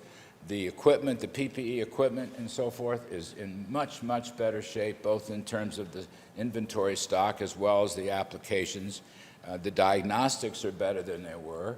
So I believe this is manageable. That's what they're telling us. I sincerely hope they're right.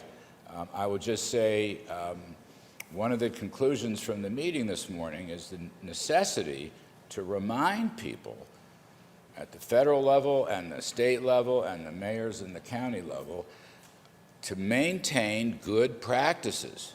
Let's not forget wearing face covers when necessary and when appropriate is still very important. I don't want to preach on this. I'm just saying this is what they report. This is how we will solve those hot spots, just as we solved, the disaster we experienced in March and April. Social distancing is still very important. Lots of young people going to bars, hugging, kissing, and dancing and whatnot. I'm too old to appreciate whatever they do, but it doesn't look that great in terms of a COVID-19. Might be good in other periods, but doesn't look so good to me right now. There's plenty of hospital capacity, so this is manageable. That's their message to us, but we have to emphasize good practices and guidelines. Last couple of points. I think I'm essentially vamping while the president comes here, which I used to do as a broadcaster. And you can cut me off after an hour and a half. But I'll just give you just a couple of final thoughts. When I caucused with Ivanka a couple of years back when I came on board here, and we talked about this, so much of the heart of this project was about reskilling and retraining, and I guess re-educating to some extent too. And I still see this in that context. And I was just thinking, I mean, just random thoughts. The need for reskilling is enormous in the modern age. And, just think about everything is driven now. Literally, everything is driven by computing skills. Teleworking is going to be very important. 5G is coming. These are themes that are going to be with us, not only because of the progress of technology and how it infiltrates every nook and cranny of the economy, but I will, add an asterisk for the COVID-19, which is going to change some work habits, may change it for the better, as far as you can tell, as far as I know. Stuff like, I was just random lists. This computing revolution, information processing, everything's a semiconductor chip or based on a chip. Healthcare, automobiles, you know, being a factory worker on the assembly line is completely different today than it was 25, 35, 50 years. I mean, completely, totally different, right? You're operating computers and robots. You can do it. It's just a different kind of job. Factories are different. Farming is different. Research, analysis, all manner of science is affected by all the modern gains we've had in technology and technology advances, which I continue to believe is the heart of the American economy. One of my favorite classical economists is Joseph Schumpeter. He died in the early 1950s, but I commune with him sometimes on the weekends. He was the guy who coined the phrase creative destruction, and that's what we are seeing. By the way, that Schumpeter, you know, my spiritual connection was kind of a joke, but some of it's actually true. You know, simple stuff, like stuff that I might not have known very well 10, 15 years ago, you know, using Microsoft Word, right? All kinds of spreadsheet works.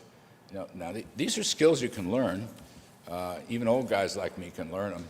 Everybody's got to learn them. And when they learn them, they can do very well. And I want to emphasize one other thing here. Really, the heart of Ivanka's vision for this project was to use the private sector, not the government, to go through this training, re-education, and reskilling. And I just fell in love with the project when I heard that. Because we have all these, whatever we have, over 50 training programs in the government, none of them probably any good. I don't want to beat up on everybody, but I think people in private business, large or small, they know what they need and what they should teach a lot better than folks here in Washington, myself included. And so that's why I've always admired and tried to support Ivanka on this project. And I'll say this too. Folks who learn these new skills, right, and change, are a lot more confident about the future. It just gives them self-knowledge and self-awareness and self-esteem. And that's probably an overlooked factoid here, but it really is. So they can go out into the workplace and seek jobs and go to interviews, having been to trade schools or whatever it is, community colleges and so forth, and know that they have a good shot at it. And know that they have a good shot at the good life because these skills bring what? Higher wages, more job opportunities, and people come back into the workforce. Those are the key points I want to make. And I think, you know, that works on many levels such that, and I'll finish on this point, I regard Ivanka's project as fundamentally a major contribution to the growth objectives and goals of the Trump administration. I mean, we always talk about lower taxes, which worked. We always talk about rolling back excessive and costly regulatory burdens, which has worked. We've always talked about unleashing energy. We've always talked about fair and reciprocal trade deals to help our workforce at home and provide more export markets. That's a growth model that worked for 3 years and 2 months until the pandemic set in March. And it worked great with a 3.5% unemployment rate, where low-end wage earners did better than high-end wage earners, where minority groups, including African Americans, did better than the top 1%. And those are factoids. Don't blame it. Blame Beach and Wilbur. They all have these economic bureaucracies. God knows what's going on there. But those are the facts. Seriously, it worked. We went into this pandemic with a terrific economy, probably the best in at least a generation. And there's no reason why we can't come out of this in position to repeat those successes. We did it once. It can be done a second time. And I want to put in that cluster of growth policies Ivanka's reskilling, retraining, and re-educating. That brings the worker closer with better wages and more confidence and more esprit de corps and a whole lot less fear about the future. So I see this as a growth project. I'm honored to be part of it. It's great fun. I think I have to stop now. Thank you. I'll just say thank you very much.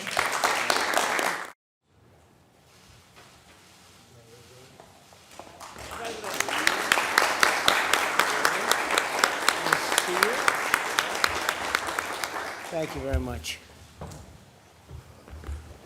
Busy time. Absolutely. We're making a lot of progress with the whole situation that came in from a place called China. You probably know, you probably see. But we have a little work to do, and we'll get it done. We're having some very good numbers coming out in terms of the comeback of our nation, and I think it's going very rapidly, and it's going to be very good. But right now, we're in that process of building, and it's an honor that you're with us today. We very much appreciate it.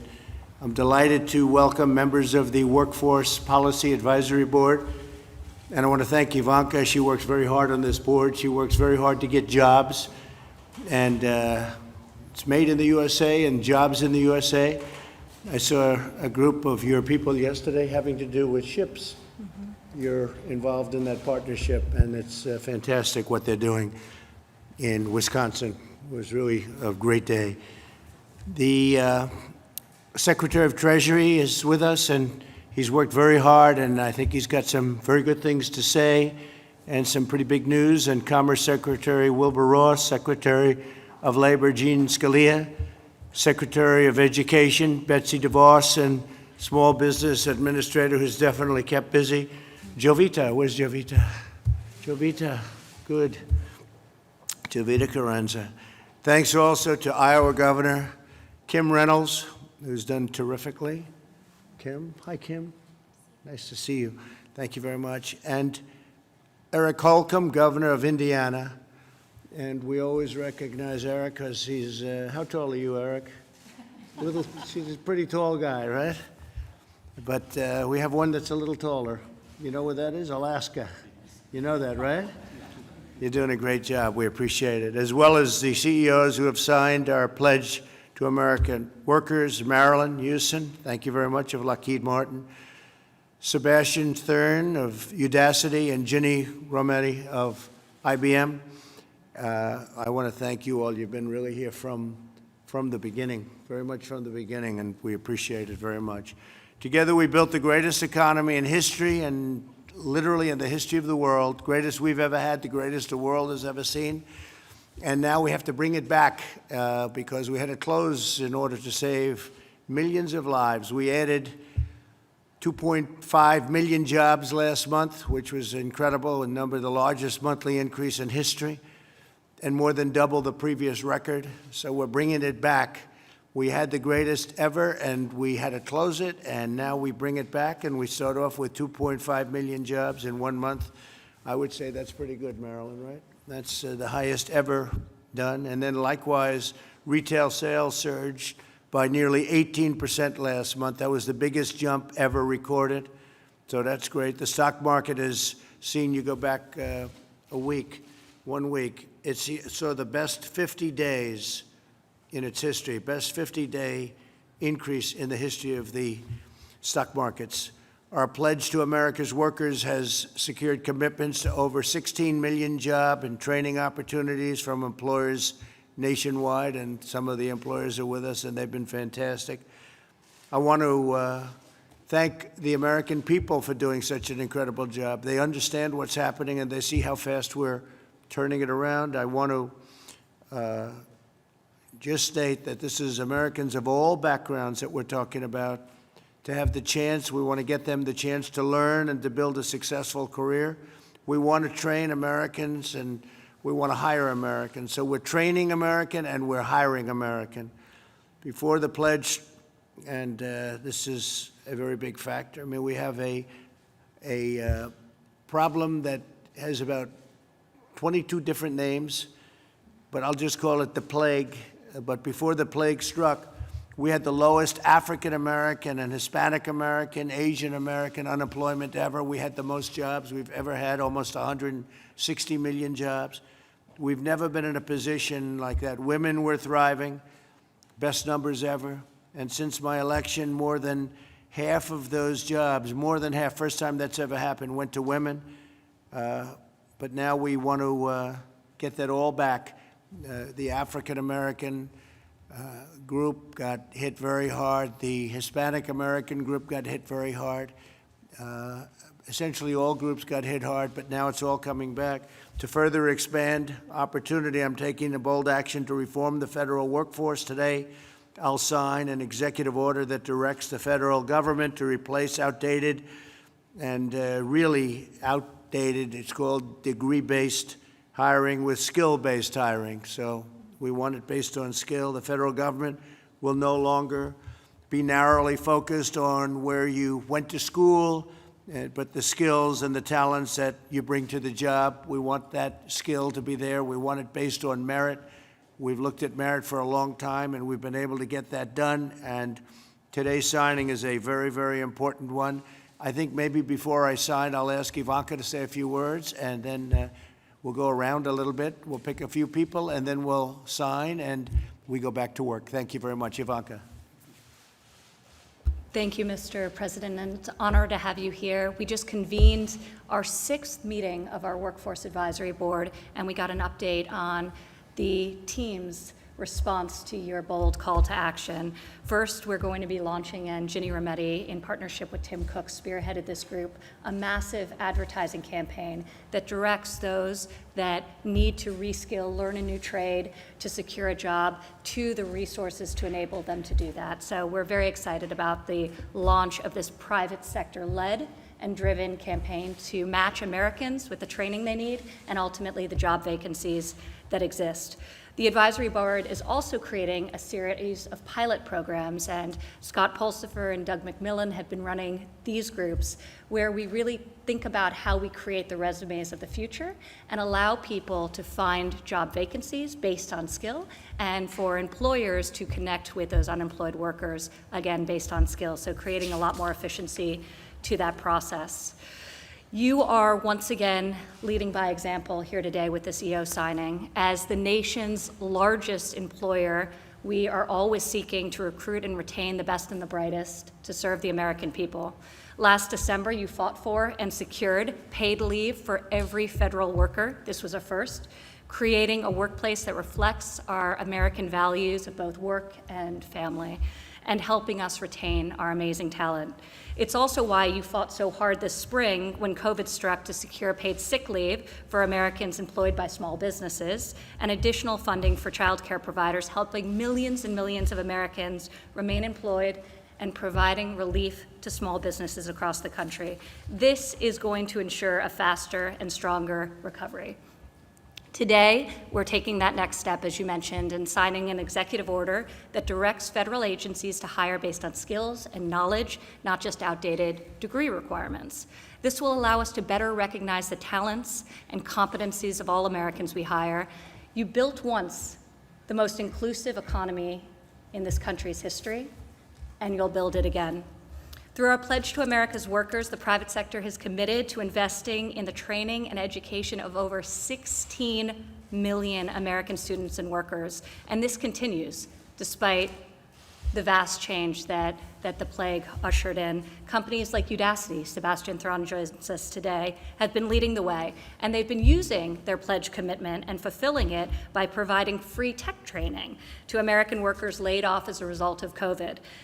I recently had the opportunity to virtually meet one of the students that went through your program and received your scholarship in conjunction with the pledge, and it was incredible. His name was Tony. He was a lifelong truck driver. He owned his own business. It was a single rig that he had.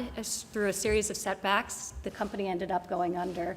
He signed up for a course in tech and is now a software engineer, providing for his family, absolutely loving what he does. And there are many, many stories like Tony that hopefully will inspire millions across the nation.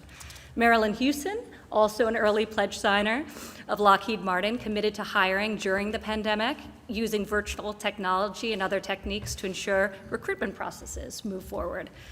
So with more people teleworking and learning from home than ever before, we have a lot to accomplish in the months ahead, and I'm really excited about your effort to extend this working group and to reform our federal hiring practices as we think about building that inclusive American economy as we transition to greatness. So thank you for today, and it's a pleasure to have you join us. Thank you very much, honey. Great job.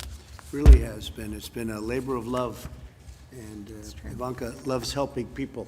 It's a wonderful thing. Marilyn, how about starting with you? Well, thank you, Mr. President. It's really an honor to serve on this policy board, and I must say I agree with you, Advisor Trump, Ivanka Trump, and Secretary Ross have led us well. We've had a great effort over the last several meetings and put forward some strong recommendations that I help to match the skills together with the jobs that are there. And at Lockheed Martin, we're proud that this year we're on a path to hire 12,000 people, and a lot of it is around making sure that we are getting the kind of apprenticeships and scholarships and skills training for them so that they can link up to jobs in our operation. Thank you. Well, you've done a great job, and I got to see it again.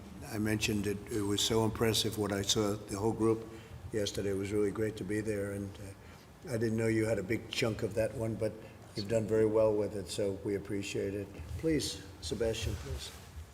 It's a great honor to meet you, and I want to thank you for keeping us safe and moving us forward. This has been, of course, a vital time for all of us, with over 30 million unemployed.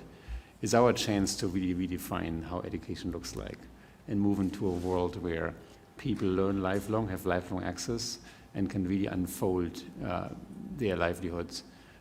Ivanka, who's, of course, the visionary behind all of this, and thank you for doing this, mentioned Tony Boswell, a truck driver who was driving trucks for 10 years, and then his truck broke down. He couldn't finance the new engine that he needed. And he was unemployed, had no income, no education, and came across by randomness a Google scholarship that Udacity launched. And then in 10 months' time was able to become a software engineer. These are the stories that I believe this nation needs. I think we have so much opportunity, so much potential in this great nation to bring people forward, and I think this is the time to do it. That's a great story. It's a great story, amazing story. Ginny, please. Well, first, Mr. President, thank you for your leadership during this time. Thank you. Thank you very much. And you used an important word when you described Ivanka's contribution here as a labor of love, because this is something I think what the team has done collectively will have a very long-term impact, as well as short-term. And we are working towards helping solve one of the most important programs for growth for the country as well.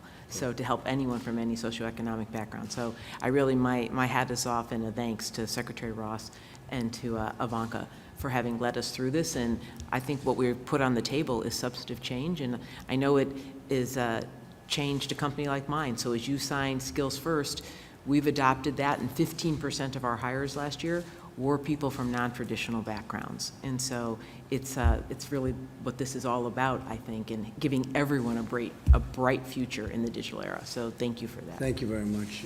Good job. Thank you. Eric, go ahead, please. Well, I'll just add my appreciation. I mean, what you're doing today is leveling the playing field. And there's been a lot of people, a lot of have-nots that will have an opportunity to join the haves. And to do it during a time of such challenge, but to recognize the opportunity that's here and to do it now, there couldn't be a more important time. So appreciate everyone's effort around this table and your leadership on this front. And Indiana's doing very well, I'm hearing. Good things. We are moving in the right direction. We've got 93,000 unfilled jobs right now that we need to fill. We've ushered in 100,000 jobs in just 3.5 years. The previous record was 93,000 in 4 years. These are high-wage, high-demand jobs. These are $28 north an hour. That's great. So this is what it's all about, skilling up the workforce. Thank you. That's great. Great job. Thank you very much. Kim? Well, thank you, Mr. President. And what I so appreciate about your administration is it's really an administration of action. You identify barriers and gaps, and then you help bring the right people together to find the solutions and enact those. So thank you very much. It's been an honor to be a part of this advisory board. I appreciate how, with the leadership of Ivanka and Secretary Ross, We really have identified the various elements, connected those elements, whether it's been consistent data, definition, goals, and messaging, and I look forward to really amplifying that in the state of Iowa. By executive order, I just created an economic task force. I brought several CEOs, business leaders, and nonprofits together to utilize their expertise in the way through innovation and adaptation and creativity, adjusted within weeks to the coronavirus. And everything that this group has talked about will fold so well into what we're trying to do at the state level. And when you think about that happening in every state across the country, we really are going to come back stronger and better and really help provide opportunities for every single American. So thank you for leading All right, it. and we see it now, Kim. Next year is going to be, we think, amazing, actually. Yep, I agree. It's going to be an amazing year. Larry, would you like to say something? Yeah, thanks, sir. I spoke just before you came, but I'll just repeat the V-shaped recovery. Virtually every number is showing a V-shaped recovery now. Private surveys, government statistics, restaurants, home builders, truckers, durable goods makers, Apple Mobility and Travel, gasoline demand. As you said, the jobs went up really about 3 million in May. We had tremendous retail sales. Actually, today, in the income report, we had tremendous consumer spending, 8% at an annual rate for 1 month. It's a great story. That's a great number. Yeah. And I still think we'll get 20% in the second half of the year. And if we get another 5% in the first quarter of next year, we will be right back to the peak in 2019, where you got us the first time with the growth policies. And I just want to say, Ivanka, I gave you a big pitch, did the best I could. Private sector reskilling and retraining. And not only will people come back to the labor force when they're reskilled, they'll come back with higher wages, and they'll come back with more confidence. And it'll make a huge difference, as it already has. And so I've added you to the 4 pillars of growth. The president. Good. Tax cuts. Good taste. Deregulation, energy unleashing, fair trade deals, and private sector-led reskilling. How's that, sir? That's great. That's great. And I'm very happy what you said about early next year. I think next year is going to be an incredible year. Thank you very much, Larry. Appreciate it. Wilbur, would you like to say something? Yes, Mr. President. Thank you for the opportunity to help Ivanka and the others on this group. I've been very, very impressed with the productivity of this advisory board. Most advisory boards create a big, thick book at the end. It goes in the library and nothing happens. This group, every single meeting, there's a specific, tangible thing. It gets followed up and it gets implemented. So it's really been a heartwarming thing to see how productive these folks have been. And I congratulate all of them. Thank you very much. Thank you. Gene, please. Thank you, Mr. President. And you mentioned the 3.5% unemployment rate just a few months ago. You did so many things for the American worker during those 3 years. You know, back in the summer of 2016, the Congressional Budget Office said that we'd be at 5% unemployment in February. They said that between then and February 2020, they said we'd create 1.9 million jobs. We created 7 million jobs. So Larry touched on it. It was policies of tax cuts, of deregulation that brought us there, which was just a wonderful thing for the American worker as jobs were being created and wages were rising. But there was other work going on, and what you see today is a manifestation of other things that were being done that are now going to have their day to really help workers. We are coming back. Larry's mentioned some of the numbers, but we know that the training will be important, and we're fortunate that this really very extraordinary group, and as Secretary Ross has said, a group that really generated valuable product. They were working quietly to help train American workers. I spoke earlier about a new apprenticeship rule that we adopted at the Labor Department that I think will be very helpful. This will be an important part of the rebound. Thank you, Gene, very much. Appreciate it. Steve, please. Thank you, Mr. President. Well, as others said, your economic team, working with you, knew how to create jobs, and it created an enormous amount. And because of this virus, we had to unfortunately shut down the economy. We know how to reopen the economy safely. Working with Congress, we put $3 trillion in, It's beginning to work, we see it, and our work isn't going to be done until every single one of these jobs is done. We know we need a few more tools. We'll go back to Congress next month, but we're going to get everybody back to work, and I'm confident we're going to see a strong third and fourth quarter as we reopen. That's great, Steve. Thank you very much. Anybody else would like to say something? Anybody? Anybody? This is your chance. Go ahead, please. Mr. President, I just want to say, as your domestic policy chief, what an extraordinary day today is, and here's why. It's not just the work of this council and the leadership of Ivanka. It is the executive order that you are about to sign that completely resets the playing field. The federal government is the largest employer in the country with 2 million employees. 2/3 of American adults do not have a college degree. Your signature that is recalibrating the workforce away from being degree only to skill set is transformational, and the opportunity for you to fight for all Americans. I think about Tony, that Ivanka talked about, that Sebastian talked about from Udacity, from a truck driver to a software engineer, next potentially into the federal government because of this executive order that is focusing on skills rather than degrees. Congratulations and thank you for your leadership. It's extraordinary. Thank you very much. Anybody? Jovita. Yes, President Trump, thank you very much for your strong leadership. You know, I sit in the audience here as part of a participation of this particular advisory board, and I'm a recipient of the type of programs that you are actually implementing and supporting. I started out as a box handler in a world's largest logistics company, and so when I hear everyone talk about the dedication of the workforce and establishing some really comprehensive training, I took advantage of every training opportunity there was in that private sector. And perhaps you'll see another administrator similar to me based on the programs that you're going to advocate and support. And because of the public-private partnerships that this administration has enabled, the Paycheck Protection Program, just one example that has fortified small businesses, sustained their viability, and also protected their employees, a baseline of about 60 million employees. And so I thank you again for putting small businesses front and center. And one other comment, I'm looking at all of these private sector companies, the super leaders in your various sectors. You are the primary contractors for the subcontractors that I represent as an advocate for small business administration.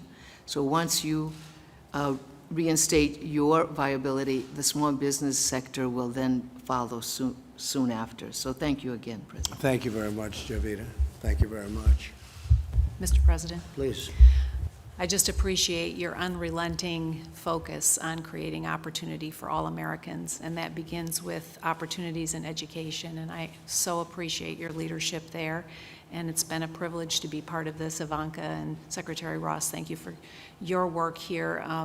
We are privileged to carry out your vision in policy and action, as Governor Reynolds said, and thank you for your leadership. Choice. How's that going? Choice, right? That's what we want. Please. Yeah, I was just going to say, thank you, Mr. President. From a university's perspective, it's often perceived as skills versus degrees, but in reality, in a skills-denominated future, it is that tide that lifts all boats, because even those who possess degrees, they can better articulate the skills and competencies that they now have for the future of work. And the reality is, too, is that it's also more fair, it's more equitable, it's more prosperous for our workforce, because what it really is it's now about what you possess and what you can demonstrate, not how you acquired the competency and skill. Right. And so it just creates much more of an equitable pathway. And WGU, as a competency-based education provider, has always been focused on how do you articulate the outcomes of achieving a degree in a skills and competency-based way. So it's much more aligned with the future of work. And so it is truly that tide that lifts all boats. So this is a huge step in the right direction. So thank you very much. I agree with you 100%, I must say. I do. Okay, why don't we sign? And this is a big deal. Congratulations to everybody in the room. This means a lot.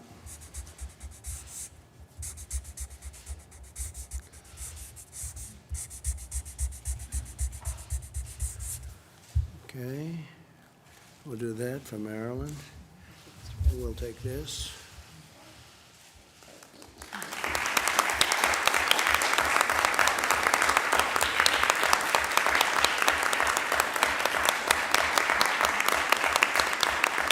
Thank you very much. Okay.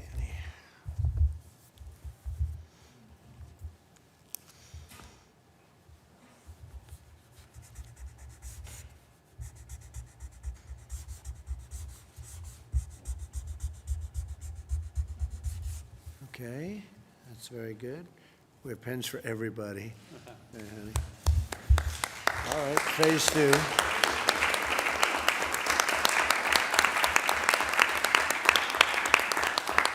Thank you very much. Well, thank you all very much. We appreciate it. This is really an important day for a lot of reasons, but this is one of them. Thank you all for being with us. We appreciate it very much. Thank you very much.